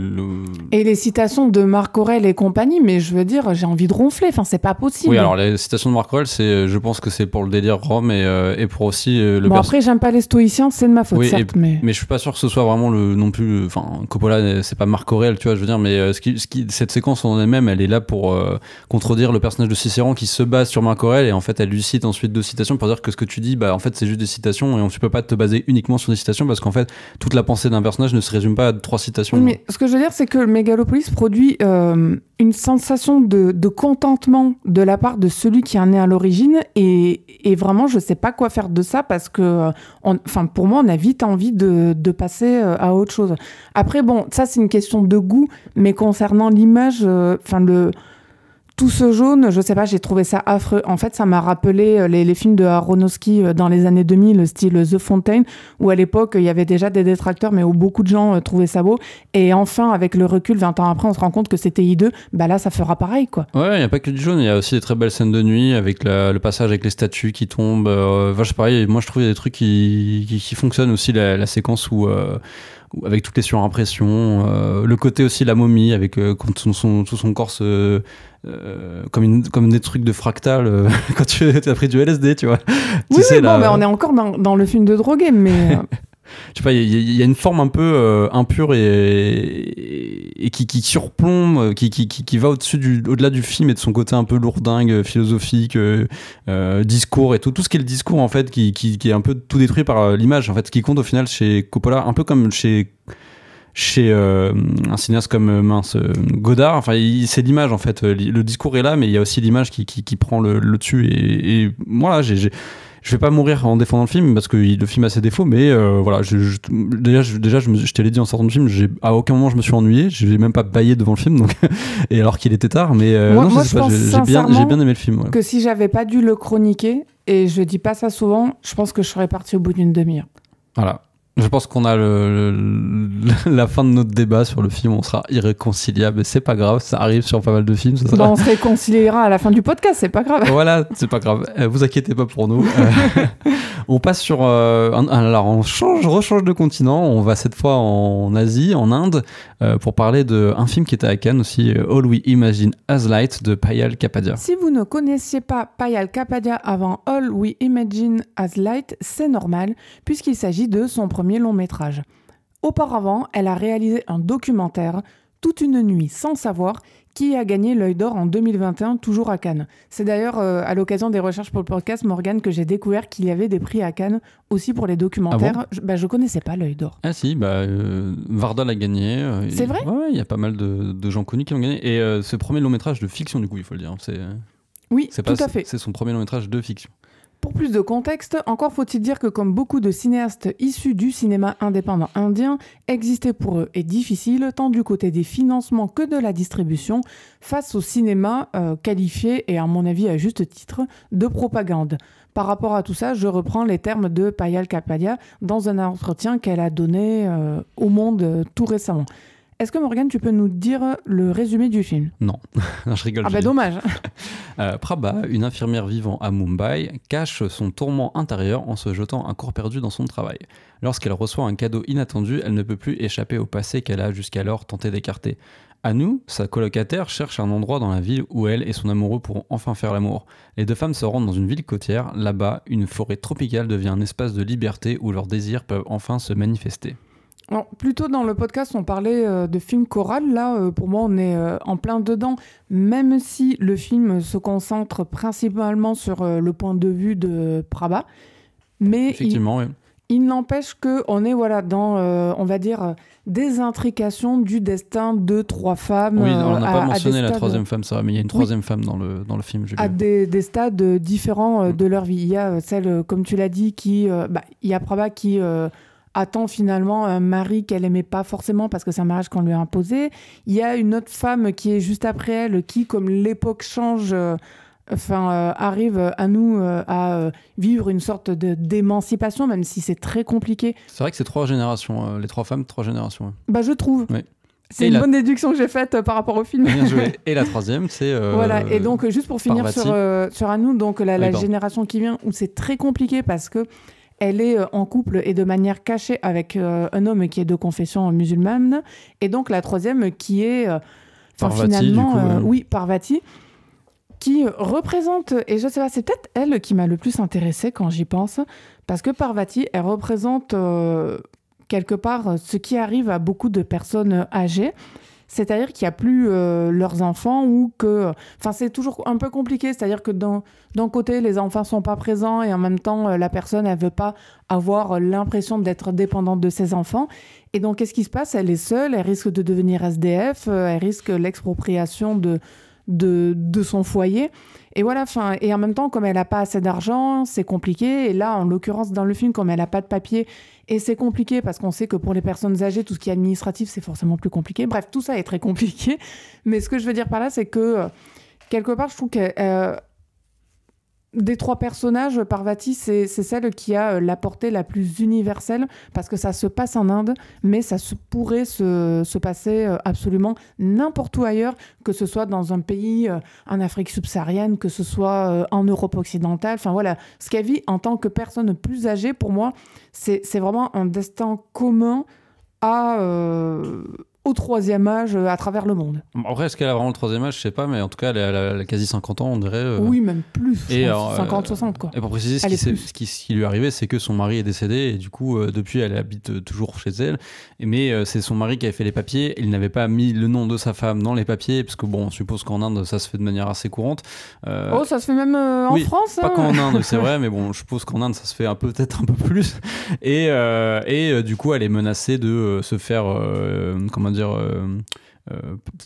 quitter de son appartement, expulsé, c'est ça que je cherchais, par les promoteurs immobiliers qui, je crois, veulent construire des maisons pour riches en fait, et veulent détruire. On le voit parce qu'à un moment, Parvati avec Prabha, elles vont pour on va dire casser un panneau publicitaire pour la promotion d'une nouvelle résidence, effectivement, pour les classes supérieures. Parce qu'il faut préciser aussi, Morgane, que le cadre de la ville, donc c'est Mumbai. On y reviendra plus tard parce que pour moi, c'est quelque chose qui m'a pas forcément plu. Mais voilà, le cadre de la ville, Mumbai, on sent qu'il y a aussi des phénomènes assez complexes, mais qu'on connaît tous, et là encore qui sont universels, de vieux logements qui sont pas chers, mais qui sont démolis pour construire des nouveaux logements qui sont forcément plus chers, que dans tout ça, il y a des phénomènes de gentrification, et qu'en même temps, il y a beaucoup de gens, et c'est dit dans All We Imagine As Light, que beaucoup de gens vont travailler là parce que c'est là qu'il y a du travail et il n'y en a pas à la campagne. Bref, là encore, ce sont des phénomènes qu'on connaît à peu près partout. Le film commence comme ça, en fait, et là, on a la nature un peu documentaire du cinéma de Payal Kapadia. J'ai pas eu son précédent, il faudrait que je le voie, il paraît que c'est très bien, mais du coup oui, c'est là, ça commence par de la voix off de gens qui sont interviewés, je crois, dans la rue, on suppose, de gens en tout cas que la réalisatrice a dû rencontrer et qui parlent de leur rapport à Mumbai et pourquoi ils sont à Mumbai, et donc on comprend effectivement c'est un peu une terre d'exil des gens des lieux ruraux pour aller dans cette grande ville. Je crois que d'ailleurs c'est la ville la plus peuplée en Inde. Donc, c'est possible, je sais pas, mais c'est possible. Ouais, et ça à travers des images de la ville, des errances des gens qui y habitent. Et pendant plusieurs fois dans le film, il y a des moments où on retrouve un peu ces séquences-là, où elle ne filme que des événements comme une espèce de festival où les gens dansent dans la rue à un moment donné. Et voilà, il y a plusieurs passages comme ça où le côté documentaire revient. Et c'est ce que j'ai préféré dans le film, à part aussi... J'allais dire la même chose. Je reviendrai aussi un peu sur la dernière partie qui m'a plu, mais c'est ce que j'ai préféré, en tout cas dans la partie urbaine du film, ce côté, le côté surplombant de Mumbai par rapport à... qui est à la fois un lieu d'accueil, mais en tant complètement hostile en fait pour les gens qui y habitent, et on comprend pourquoi ils sont piégés, parce qu'en fait, s'ils retournent dans la campagne, le poids des traditions serait peut-être encore plus présent, parce qu'il y a les familles qui habitent en fait souvent la campagne, et du coup ils se rapprochent de leur famille, et pour des femmes c'est compliqué puisqu'elles peuvent pas s'émanciper proche de leur famille. En fait, ce qui est assez intéressant, je trouve, dans la place de Mumbai telle qu'elle est décrite dans All We Imagine as Light, c'est qu'on a l'impression que les gens qui y vont, c'est comme s'ils quittaient un pays pour un autre, alors que c'est le même pays.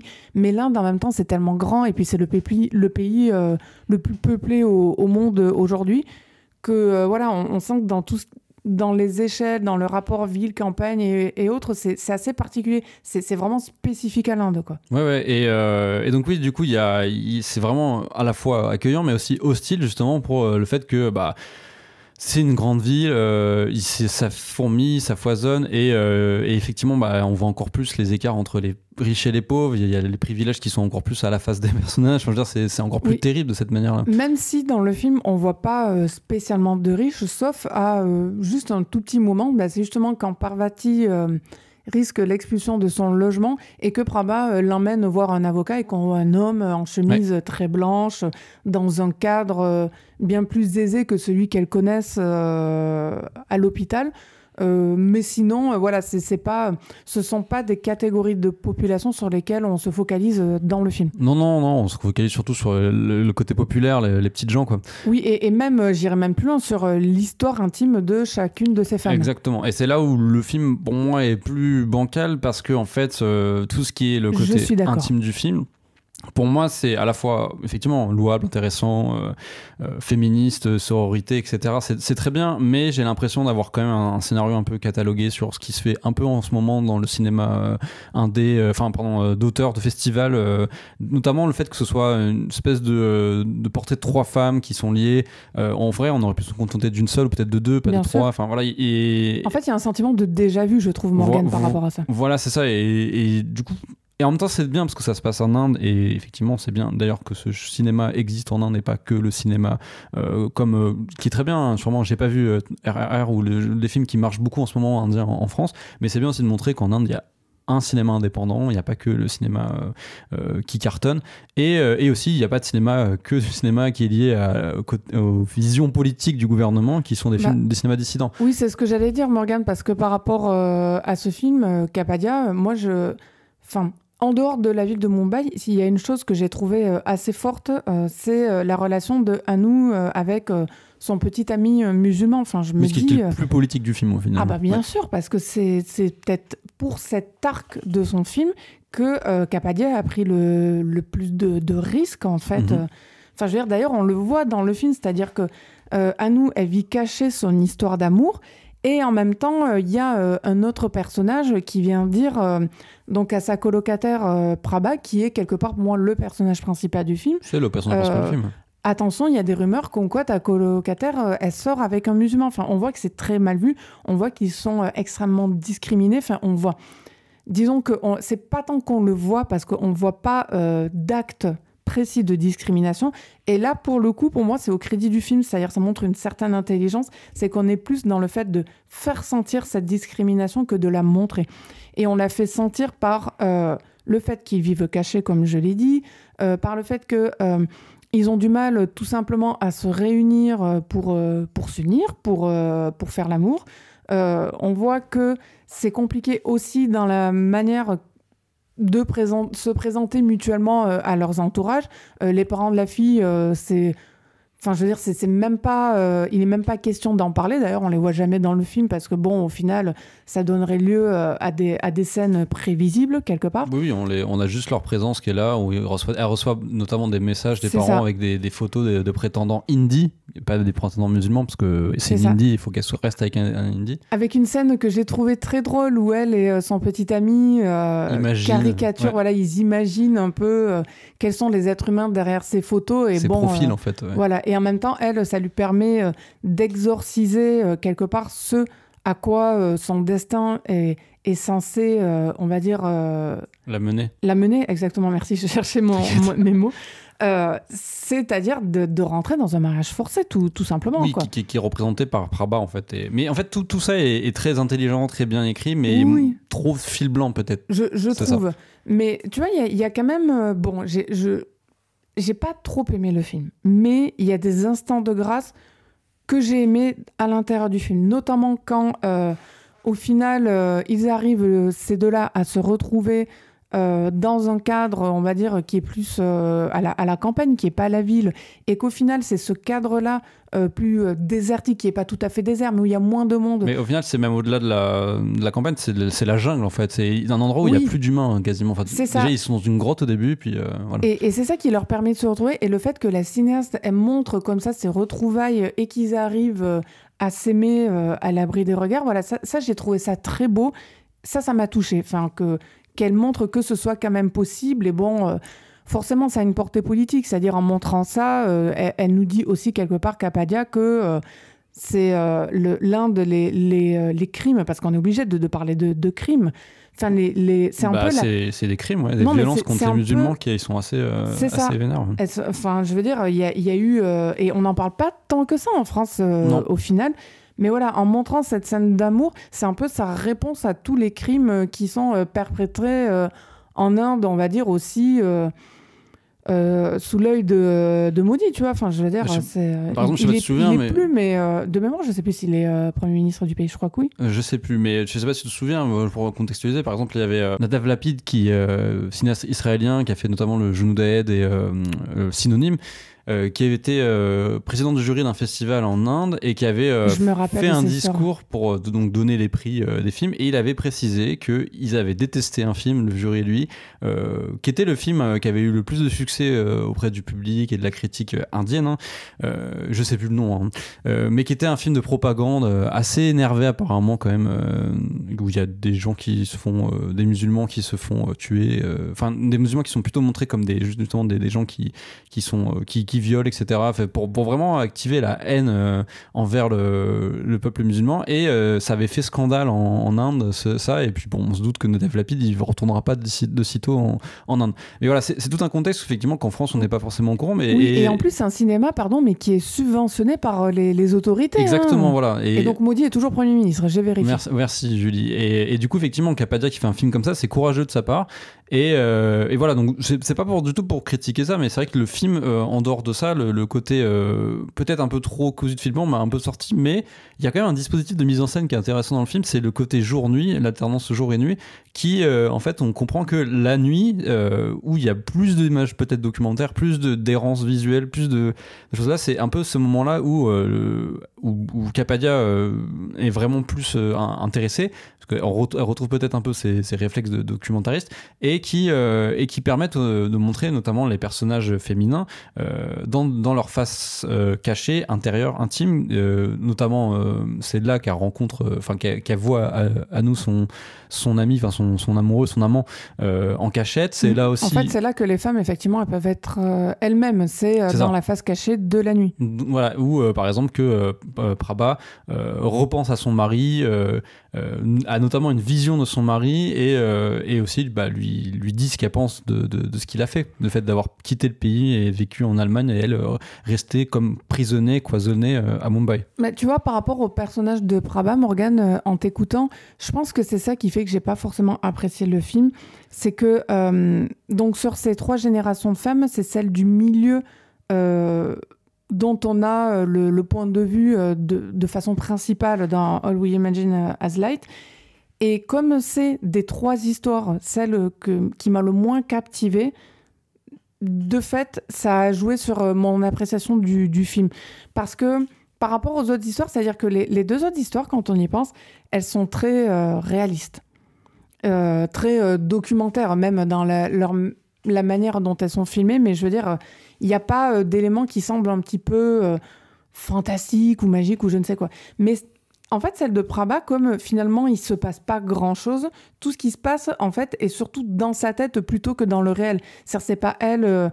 hormis dans le cadre de son travail, quand, par exemple, à la fin, elle sauve quelqu'un, elle est certes pas au travail, mais elle utilise des compétences professionnelles pour ce faire. Ou au début, quand on la voit au travail, conseiller d'autres femmes ou former d'autres femmes, bref. Mais ce que je veux dire, c'est que comme le film est de son point de vue et que son point de vue est pas mal dans sa tête, il y a une façon de faire qui se rapproche du réalisme magique.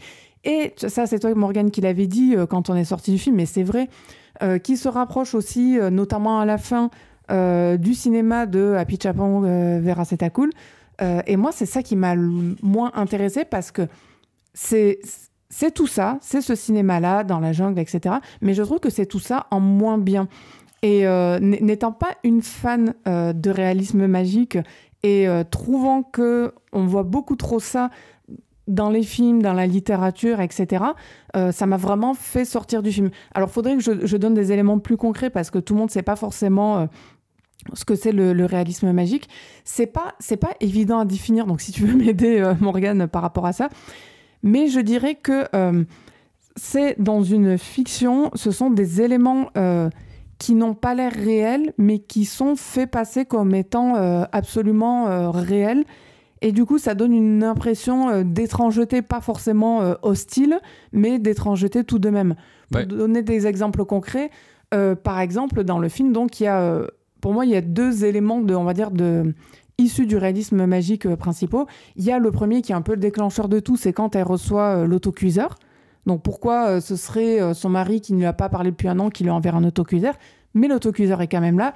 Et à la fin, quand elle sauve cet homme qui était pris dans des filets, qui a failli mourir en mer, et cet homme qui semble avoir le visage de son mari, mais on n'en est pas sûr puisqu'on n'a jamais vu, en l'occurrence, le visage de son mari. Oui, d'ailleurs, on ne sait même pas si cette séquence arrive pour de vrai, en fait. Voilà, c'est ça.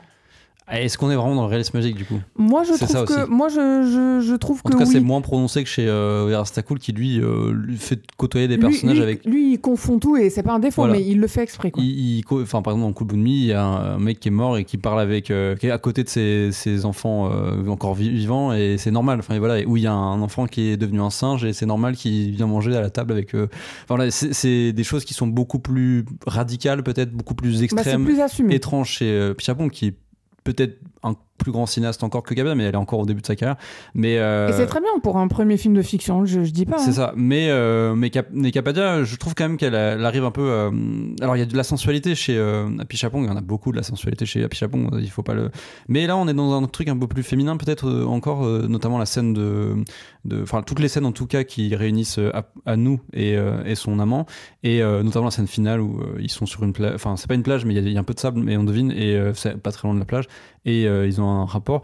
Mais c'est assez beau la manière dont, en fait, elle réussit, et c'est là où on rejoint un peu Apichatpong, comment la nature s'imbrique dans l'intimité des personnages, alors que pendant longtemps, c'était l'urbanisation. Et là, on passe par un truc beaucoup plus organique, beaucoup plus fluide, enfin, beaucoup plus aqueux, au final. D'ailleurs, il y a la mer à côté. Et de la pluie aussi qui s'arrête pas de tomber. Et enfin, je sais pas, je trouve le final assez beau, cette espèce de sortie de la ville. Alors, même si ce qui m'intéressait peut-être le plus dans le film d'ici là, c'était comment on voyait la ville, mais voilà. Je trouve que le projet à ce niveau, Morgane, est un peu étrange parce que moi, je m'attendais par rapport au discours en introduction à ce qu'on se concentre quasi exclusivement sur la ville ou que on se concentre moins sur l'intime, mais plus sur la manière dont les personnages s'imbriquent dans la ville. Et au final, là maintenant, je comprends toujours pas pourquoi on fait une focalisation sur la ville dans la mesure où le sujet principal du film, c'est l'intime. Oui, parce que l'idée, c'est de l'intime dans la grande ville, c'est ça, en fait. Et à la fin, on clôt sur l'intime, effectivement. Mais je trouve que ça réussit mieux, en fait, cette séquence-là, enfin, pas une séquence, c'est cet ensemble de séquences-là dans la campagne. C'est mieux réussi que tout ce qui est de l'ordre du scénario, en fait, dans la ville. Voilà. Et d'ailleurs, je sais pas toi, j'ai bien aimé le film. Mais moi, par extension, j'ai bien plus préféré les séquences de nuit que de jour, parce que je trouve que c'est vraiment ce qui fait la force du film, au sens son identité, c'est de voir tous ces gens qui vivent la nuit. Et je sais pas, il y a quand même un sentiment de nuit sans fin. Et je trouve que c'est pas quelque chose qu'on voit très souvent au cinéma. Au final. C'est là on comprend, notamment c'est beaucoup dans le cinéma taïwanais, notamment c'est vrai. Tsai Ming-liang, tous ces cinéastes, Edward Yang aussi, qui montrent beaucoup la nuit, beaucoup de choses qui se passent la nuit, mais on se comprend aussi qu'en Asie, en fait, la vie ne s'arrête pas, en fait. Alors, en tout cas, dans les villes, la vie ne s'arrête pas. En tout cas, beaucoup moins de chez nous. Voilà, à partir de quand la nuit tombe, et qu'en fait, des gens continuent à bosser, continuent à vivre des choses, à faire des choses de nuit et jusqu'à le jour revienne. Et c'est vrai que c'est un sentiment qu'on ressent dans le film et qui est réussi pour le coup. Et je crois qu'on a fini sur We Imagine As Light, qu'on rappelle qu'il y a eu le Grand Prix du Festival à Cannes, donc très très bien pour un premier film de long métrage. Et ça me rappelle un peu ce qu'il y avait eu notamment pour Mati Diop avec Les Atlantiques. Et les deux films d'ailleurs ont des connexions. Toi tu l'as pas vu, je crois, Les Atlantiques, enfin Atlantique, pas Les Atlantiques, Atlantique. Et donc voilà, j'ai quand même hâte de voir ce que va donner la suite de la carrière de Capadia. On passe à un gros morceau ? Ouais, on passe à un autre gros morceau américain après Megalopolis tout à l'heure, Joker Folie à deux de Todd Phillips. Après un premier épisode autant adulé que moqué, succès colossal au box-office mondial en 2019, plus d'1 milliard de recettes, et Lion d'Or à Venise, on devait forcément s'attendre à ce que la Warner, Todd Phillips et Joaquin Phoenix remplissent pour un Joker 2. Intitulé Joker Folie à deux, en français dans le texte, le film rompt avec son prédécesseur en adoptant la structure d'une comédie musicale, expliquant notamment le choix de la chanteuse et désormais actrice depuis quand même quelques films déjà, Lady Gaga dans le rôle de Harley Quinn. Pour le pire ou pour le meilleur, on en parle après le résumé de Julie. Oui, alors ça va aller vite. Arthur Fleck, aka le Joker ou pas, rencontre l'amour de sa vie, Harley Quinn, alors qu'il est incarcéré à l'hôpital d'État d'Arkham. À sa sortie, tous deux se lancent dans une aventure romantique vouée à l'échec sur fond de procès au tribunal dans lequel Arthur Fleck est censé rendre des comptes à la justice, notamment par rapport à ce qu'il a fait dans le Joker 1.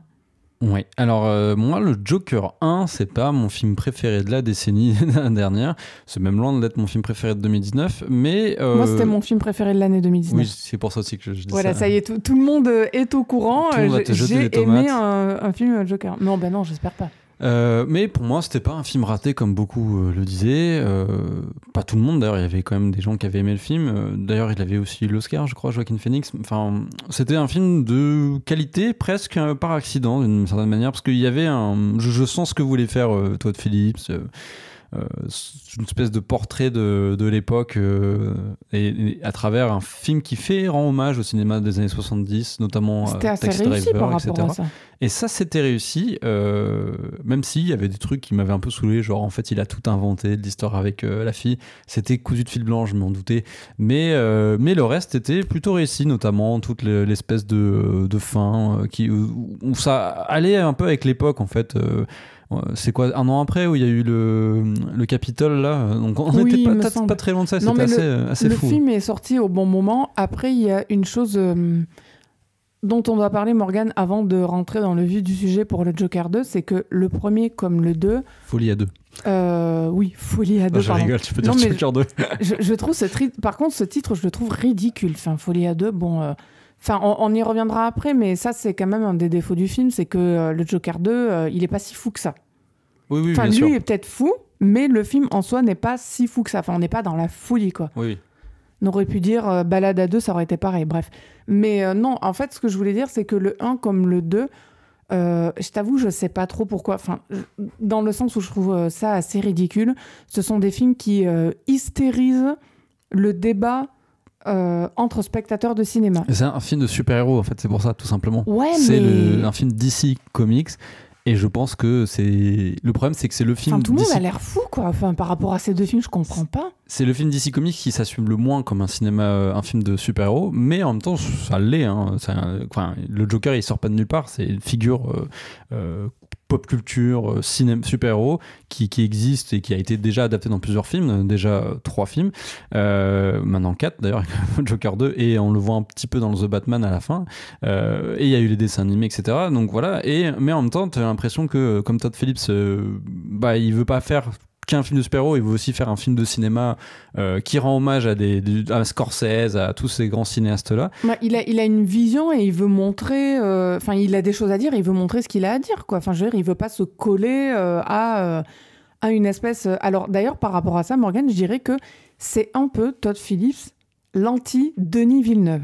Denis Villeneuve, il a eu à adapter Dune, il a dit « Je vais faire Dune... » Pour les fans. Mais c'est vrai, il s'est dit, et il l'a dit en interview, je vais faire Dune comme ce que, en tant que fan, j'estime que Dune doit être. Donc, c'est un anti-film d'auteur, son Dune. Tandis que Todd Phillips, lui, il n'a pas dit, je vais faire le Joker comme ce que les fans veulent que soit le Joker. Il est là, je fais le film que j'ai envie avec ma vision. Donc, peu importe comment on le prend, le 1 ou le 2, ce sont des films d'auteur. C'est ça. En fait, c'est marrant parce que le Joker, c'est un anarchiste comme personnage, c'est un homme qui aime bien foutre le bordel, tout détruire. Après, un anarchiste qui s'ignore. Oui. Enfin, c'est pas un anarchiste avec une conscience politique, donc je sais pas si on peut vraiment dire que c'est un anarchiste. Oui, bien sûr. Non, mais dans ces deux films. Mais non, je te parle du Joker en lui-même. Ah, pardon, autant pour moi. Je ne sais même pas s'il se fait ça pour le politique. Le Joker, d'un côté, si c'est politique, parce que son côté, c'est de foutre le bordel et de détruire l'ordre. Oui, donc ça l'est, voilà. Mais après que ce soit conscientisé... Mais je te parle du Joker en lui-même, le personnage. Oui. Et ce que fait Todd Phillips, c'est que son personnage n'a plus de conscience politique. Son conscience politique lui échappe. Dans le film, c'est ce qu'on nous explique dans le premier, c'est comment, en fait, un geste qui fait, effectivement, il tue quelqu'un en direct. Alors, il a tué d'autres gens avant, mais il tue quelqu'un en direct, etc. C'est devenu un instrument pour les gens qui souffrent, effectivement, foutent le bordel, etc. Mais je pense que les gens croyaient que, du coup, ils allaient faire de Joker 2 un film qui continuerait dans cette veine-là, alors que pour moi, c'est logique, en fait, ils reviennent, en fait, sur le fait que le Joker, il a... Arthur Fleck n'est pas le Joker en fait. Le Joker, c'est ce qu'on en a fait à partir de cet acte-là à la télévision. Mais lui, ça reste Arthur Fleck, le personnage qui a été abusé par sa mère, qui a souffert, qui s'est fait moquer parce qu'il a un problème où il rigole de manière compulsive et qui est aussi un comique un peu raté, il faut l'avouer, et qui est un trouble surtout qui discerne pas la réalité et qui a des fantasmes et qui pense que c'est la réalité. Et ça, le film est très très clair là-dessus. Et c'était déjà dans le 1 un peu, mais c'est juste que les gens n'ont pas compris la fin du film, je crois, et ils ont cru que c'était le film Société, alors que pour moi, en fait, le film n'était pas vraiment qu'un film de société. Ça peut, mais c'était pas que ça. Et c'est peut-être pour ça aussi que tout est hystérisé par rapport à ces deux films. C'est-à-dire que souvent, Morgane, j'ai dit, et moi, c'est quelque chose que j'essaie de m'appliquer à moi-même, je trouve pas ça bien de ne pas aimer un film parce que le film ressemble pas à ce qu'on en attendait ou ce qu'on en aurait voulu, plus précisément.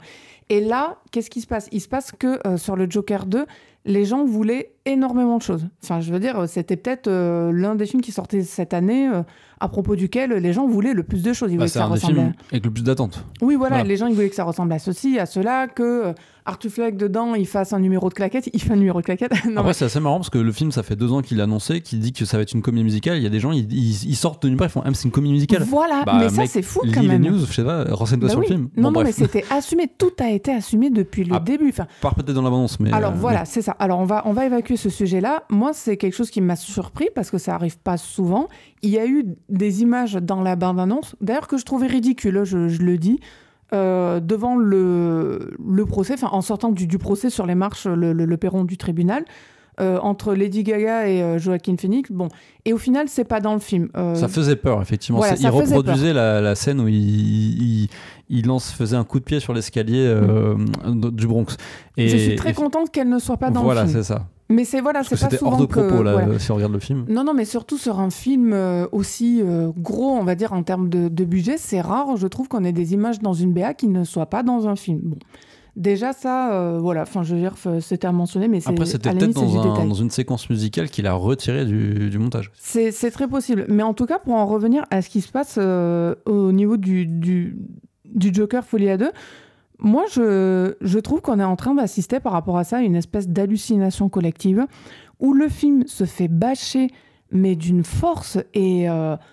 Enfin, je veux dire, le film serait nul, je dirais, bon, bah, pourquoi pas, ce serait Megalopolis. Non, je rigole, j'y reviendrai pas. Megalopolis qui est mieux que le Joker, mais bon, ouais. Non, c'est faux, mais on va pas faire ce débat-là. Mais ce que je veux dire, c'est que le Folie à deux, voilà, il serait absolument nullissime, insauvable, mal filmé, mal joué, mal je ne sais quoi. Je comprendrais, il y aurait rien à sauver.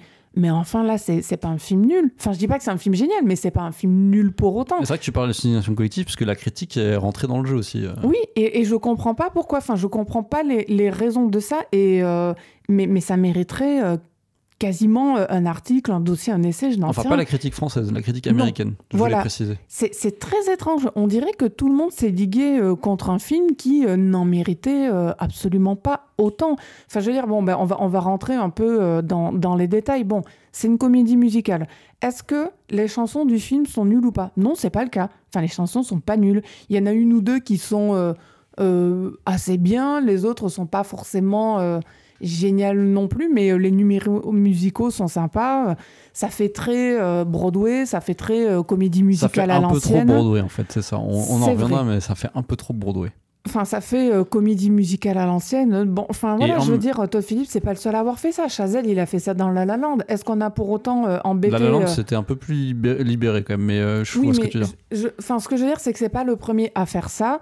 C'est pas non plus le premier à faire des comédies musicales. Je suis désolée, mais un film comme La La Land, on lui a pas sauté dessus parce que c'était une comédie musicale. Mais c'était pas le Joker.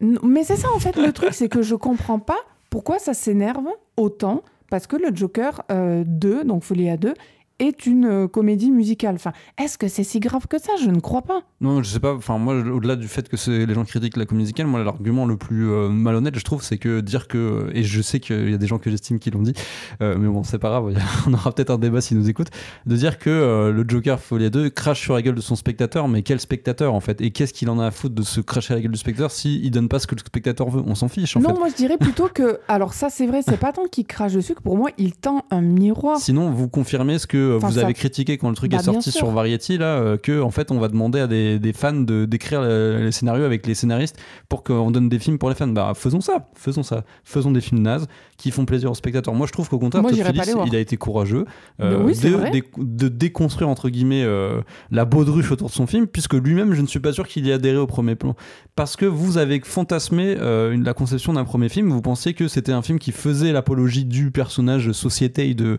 Joker, ce qui pouvait l'être un tout petit peu, mais en fait ce qui émergeait déjà dans le film, dans le premier, et qui là est complètement évident dans le deuxième, c'est qu'en fait c'était un personnage, un pauvre type, un pauvre taré, un pauvre type, mais qui a un problème psychologique, qui a tué des gens, bon bah c'est pas cool, mais qui se retrouvait sur le devant de la scène et qui devenait malgré lui l'instrument de la colère des gens. Mais le 2 nous recentre sur ce personnage et je vois pas en quoi c'est craché sur la tête du spectateur. En fait, je pense que, et je caricature à peine Morgane, à mon avis, la plupart des spectateurs qui avaient vu le premier, ils s'attendaient à une espèce de montée en intensité du personnage qui aurait commis éventuellement des actes, j'ai vraiment n'importe quoi, mais plus violents, plus gore, ou qui se serait révélé comme dans une espèce de volonté de puissance, pour paraphraser... Nietzsche. Oui, mais dans des termes qu'il n'a pas tout à fait écrits, quoi. Oui. Bref, enfin, tu vois ce que je veux dire, mais je pense que les gens s'attendaient à un crescendo. Et que là, on leur a juste montré quelqu'un qui n'est pas du tout inoffensif, qui est dangereux, mais qui au final ne l'est pas tant que ça, mais qui est considéré, y compris dans le film, comme plus dangereux que ce qu'il est vraiment. Parce que, en fait, quand tu regardes le film et quand tu regardes le procès tel qu'il est fait, moi, je peux pas... Enfin, j'ai pas pu m'empêcher de me dire, on fait le procès de quelqu'un qui a tué, mais... Enfin, tel que Arthur Fleck l'est montré dans le film, il n'y a rien qui dit absolument qui va recommencer. Enfin, c'est pas un tueur en série. Non, c'est pas un maniaque. Il est tout sauf maniaque dans le film. Il est paumé. C'est un assassin. Bon, il doit purger sa peine, etc., etc. Mais je crois que encore une fois, les gens s'attendaient à une montée en intensité basée sur de la révolte, parce que ils ont, comme tu l'as dit, calqué sur le Joker 1 un sentiment de révolte qui était certes existant, mais ils se le sont appropriés en s'imaginant que le Joker, c'était une part d'eux, tel qu'il était montré dans le premier film. Alors qu'en vrai, c'est juste un personnage comme ça, quoi. Et ça leur a pas plu. Oui, c'est ça. Et justement, le film en lui-même, donc là on va reparler du film plus, mais le film est quand même assez sinistre et ça se passe globalement que c'est un film carcéral ou un film de procès, les deux en soi. Les deux à la fois. Et il y a une espèce d'échappée au bout d'un moment parce qu'il s'enfuit avec l'explosion dans un tribunal. Mais voilà, c'est un film carcéral qui est assez sombre, d'ailleurs qui est pas très reluisant sur les conditions. Les matons, ils sont pas sympas. Ouais, sur les matons, notamment celui qui est joué par Brendan Gleeson, qui est assez effrayant. D'ailleurs, il a bien compris le côté physique du personnage comparé au côté frêle du Joker. Et c'est assez sinistre et on comprend, en fait, c'est assez bizarre qu'on se demande pourquoi il est là, en fait. Et sa place, ce serait peut-être un hôpital psychiatrique, on sait pas trop, tu vois, parce qu'il a l'air d'être complètement... le film pose ces questions, en tout cas. D'ailleurs, dans le film, on lui dit de faire des blagues au début, il en fait plus parce que tu sens qu'il est complètement miné, quoi. Quelque part, je trouve que aussi ce que le film dit par rapport à tout ça, c'est que quand quelqu'un qui a des problèmes psychiatriques a fait quelque chose de moralement trop grave, c'est-à-dire qui est vraiment trop choquant pour la société ne garde plus son sang-froid et cherche absolument à le punir avant de chercher à comprendre et à faire en sorte que ça se reproduise pas. Enfin, je trouve vraiment que le film pose ces questions-là, en fait. Ouais, tout à fait.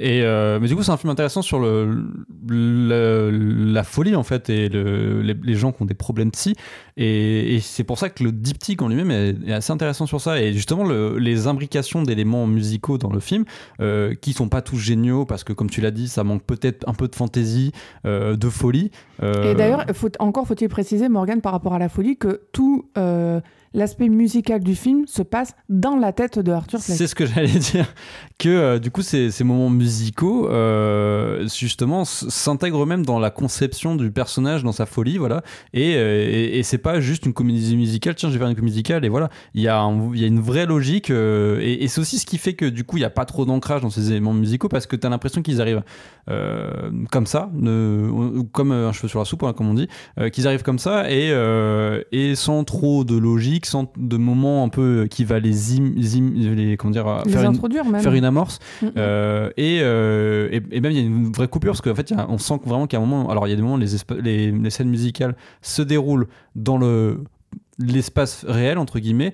On sait que c'est pas vraiment l'espace réel parce que c'est sa tête, mais il y a des moments où c'est complètement coupé et ça se passe sur une scène qui est dans la tête de Arthur Fleck, et voilà, donc je pense, enfin il y a pas de problème à ce niveau-là pour dire que ouais la comédie musicale ne fonctionne pas. Pour moi elle fonctionne à partir de ce moment-là. Après le vrai problème c'est que tous les morceaux, les moments musicaux, c'est le problème des comédies musicales, c'est que quand tu fais comment dire, un film, une comédie musicale avec plusieurs moments musicaux, ça peut être vite dangereux, parce qu'en fait s'il y a des moments musicaux qui sont moins bien, tu vas te taper 4 minutes d'une séquence et tu vas dire, c'est un petit peu long. C'est un peu long, je suis pas trop dedans. Alors les musiques elles sont cool parce que c'est des musiques qui sont en elles-mêmes des musiques qui préexistent. C'est pas le choix de mettre il a pas pris le choix de créer des musiques qui sont inventées. Non, ce sont des réinterprétations de musique qu'on connaît tous. De films notamment, de comédies musicales. Et là encore, je trouve que on peut dire que ça s'inscrit dans la folie de Arthur Fleck, parce que c'est sa vision de choses qui sont connues. C'est un cinéphile. Mais non, mais c'est vrai, tu vois, c'est son monde à lui, c'est sa réinterprétation. Enfin voilà, je trouve que là, il y a quelque chose de sensible, quoi. Enfin, pour moi, ça suscite quand même l'empathie. Ouais, totalement. Et si tant est qu'on puisse avoir l'empathie envers quelqu'un qui a tué 5 personnes, bien évidemment. Ouais, mais on peut quand même en avoir par le cinéma, on peut en avoir d'une certaine manière. Le cinéma arrive à faire ça, et même si t'es pas avec le personnage jusqu'au bout, tu peux avoir une certaine empathie. Non, on n'est pas avec, mais on est dans sa tête, quoi. Voilà, c'est ça, on est entraîné dans sa tête. Donc pour moi, c'est un film qui réussit ça, et je vois pas ce que les gens n'ont pas compris du film, en fait. Je ne comprends pas, et je trouve ça assez courageux de la part de Todd Phillips d'avoir fait ce film-là. Après, pour moi, ça reste des films imparfaits, les deux. Le 2 peut-être plus que le premier encore, mais ça a le mérite d'exister, et je trouve que c'est intéressant de proposer une espèce de film qui va à contre-courant de ce qui se passe dans le cinéma depuis 20 ans. On en parle tout le temps dans Arrêt Caméra. Le cinéma de super-héros, le cinéma cynique, le cinéma produit à la chaîne. Au moins, il a fait un truc qui ressemble à une vision d'auteur.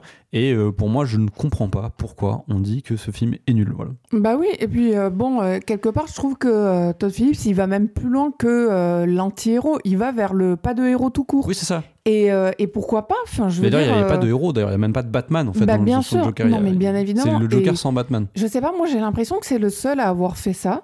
Et on dirait un prank, son film. Je veux dire, il y a un côté un peu arnaque, mais pourquoi pas? Moi, j'aime bien parce que. Il y a un livre qui vient de tomber derrière Julie, c'est un fantôme. Il y a un livre qui est tombé derrière moi? Bon, oui. Bref, j'espère qu'il m'a rien arrivé. J'espère que c'est pas l'esprit du Joker qui va savoir, ça y est, ça m'a donné un coup de stress. Non, je veux dire, disons, dans la manière jusqu'au boutisme dont il a mené son projet, moi, je trouve qu'on peut le lui reconnaître. Je trouve que le résultat est à la hauteur de ça. Le film n'est pas parfait. Peut-être il manque, comme je l'ai dit, il manque de folie. Je veux dire, même ce que je me pose question, c'est que le film a coûté 200 millions de dollars et il y a des fois où je me dis, ouais, mais ils sont passés où les 200 millions? Dans le il y a du détournement d'argent, quoi. C'est l'histoire de Joaquin Phoenix. Il a pas voulu faire le film de Todd Haynes, donc il a demandé beaucoup d'argent à l'autre Todd. Voilà. Ouais. C'est pas mal comme concept. Mais non, j'en sais rien. Je suis méchante. Mais non, après, j'aurais peut-être aimé que ce soit un peu plus, je sais pas moi, un peu plus expérimental, un peu plus fou esthétiquement, mais le projet en soi me convient tel qu'il est. Le projet est absolument pas choquant, ni révoltant, ni mauvais. Pourquoi pas? Et puis bon, il faut aussi parler, parce que finalement c'est Folie à 2, mais on n'a parlé que de la Folie à 1. Mais il faudrait peut-être aussi mentionner, Morgane, un peu le personnage de Harley Quinn. Harley Quinn, oui, qui, pour moi, dans le film, finalement, fait quelque part le tampon entre le spectateur et la foule de tous les maniaques du film qui courent après ce personnage du Joker qui n'existe pas, parce que elle catalyse en elle-même cette attente. Et voilà. Et ça, j'ai trouvé ça assez admirable. C'est-à-dire que elle est comme ça, elle attend, elle tombe amoureuse d'une projection, d'une image qui, au fond, n'existe pas. D'une icône. Voilà, c'est ça. Et au final, une fois comme beaucoup, en fait. Comme les fans qui envoient des lettres aux tueurs en série. Exactement. Et comme des gens qui tombent amoureux de personnes connues parce qu'ils aiment les stars. Voilà, elle symbolise exactement ça, sauf que elle, comme elle est vraiment fixée sur l'image que renvoie le personnage principal, une fois qu'elle a compris que cette image, elle se l'est fait toute seule, elle s'en va, quoi. Et je trouve que son personnage, finalement, symbolise assez bien la manière dont le film est reçu par les spectateurs. C'est-à-dire, cette image, c'était qu'une image, alors on n'est pas content et on s'en va. Elle a exactement leur comportement à l'intérieur du film. Et du coup, vient une dernière question. Et donc, c'est méta. Est-ce que le Joker serait un film méta? Un peu, oui. Sur la réception qu'ont les gens par rapport aux objets culturels populaires, notamment à la pop culture. Moi, je trouve. Je pense qu'on peut le dire. Finalement, il n'y aurait pas eu tout cet emballement, peut-être pas, mais oui, en fait. Bravo, en tout cas, à Todd Phillips pour avoir réussi à mettre toutes ces questions à jour dans ton film. Et puis, quelque part... je me demande si ce film va pas créer un peu un précédent, parce que comment dire, vu comment ça se casse la gueule là, voilà, box-office, vu comment le film risque de ne pas rentrer dans les frais, je serais pas étonnée que beaucoup de cinéastes qui iraient à la Warner aient encore moins les mains libres pour faire ce qu'ils veulent, parce qu'il y aurait eu le cas Todd Phillips et Joker Folie à 2. Sachant qu'il y a un truc qui est en train de se passer à Warner, c'est qu'il y a un changement de paradigme. Ils ont qui est extrêmement grave. Beaucoup d'argent aux auteurs pour promouvoir du cinéma d'auteur qui coûte cher. Notamment Paul Thomas Anderson, qui a réussi à avoir un budget énorme pour son prochain film avec Leonardo DiCaprio, alors qu'il n'a jamais fait de film qui a dépassé les 50 millions de dollars de recettes, en tout cas aux États-Unis. Et pareil, il y a d'autres. Je crois qu'il y a le Inaritu, le prochain, c'est aussi Warner. Il y a et ce film qui arrive là juste avant, qui essaye de combiner le cinéma populaire de super-héros et le cinéma d'auteur, il risque de leur faire peur, en fait. Je sais pas comment ça va se passer, mais ça, on en parlera peut-être dans un sujet qui fâche prochainement. On a fini en tout cas avec les films du jour, et on reviendra d'ici 2 semaines avec un programme lui aussi chargé, parce qu'on vous l'a dit, vous le savez, on le dit à chaque fois, à chaque rentrée, il y a trop de films qui sortent. Ah oui, non, mais l'automne et le début d'hiver, c'est ahurissant. Tout se précipite. Et là, on va faire des choix. Il y a des films qui nous intéressent, qu'on ira peut-être voir, mais a posteriori. Et du coup, on va se focaliser sur les films qu'on ira voir pour l'épisode. Et du coup, c'est quoi le programme, Julie ?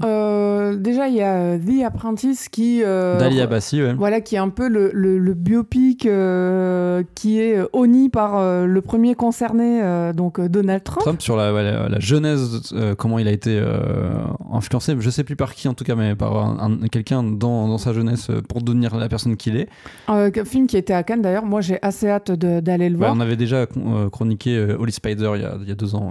Il y a aussi la suite de Smile, donc Smile 2, je me vois pas ne pas en parler, je veux dire Smile c'était un des films les plus intéressants en matière d'histoire originale, d'horreur de ces dernières années, sans dire que c'était génial, mais au moins voilà, il tentait quelque chose et le concept était fort. Non, bien sûr. Et puis, c'était un premier film de je ne sais plus quel réalisateur d'ailleurs, Parker Finn, c'est ça. Et c'était, en termes de mise en scène, assez impressionnant, moi, je trouve, pour ma part. Oui, il y a aussi le fameux qu'on a déjà vu, mais dont on pourra parler en long et en large, Miséricorde d'Alain Guiraudy. Alain Guiraudy, et on dira pourquoi, pour nous, c'est un des meilleurs films de l'année. Ah, tu commences déjà Bah oui, on détaillera, on détaillera. Tout à fait.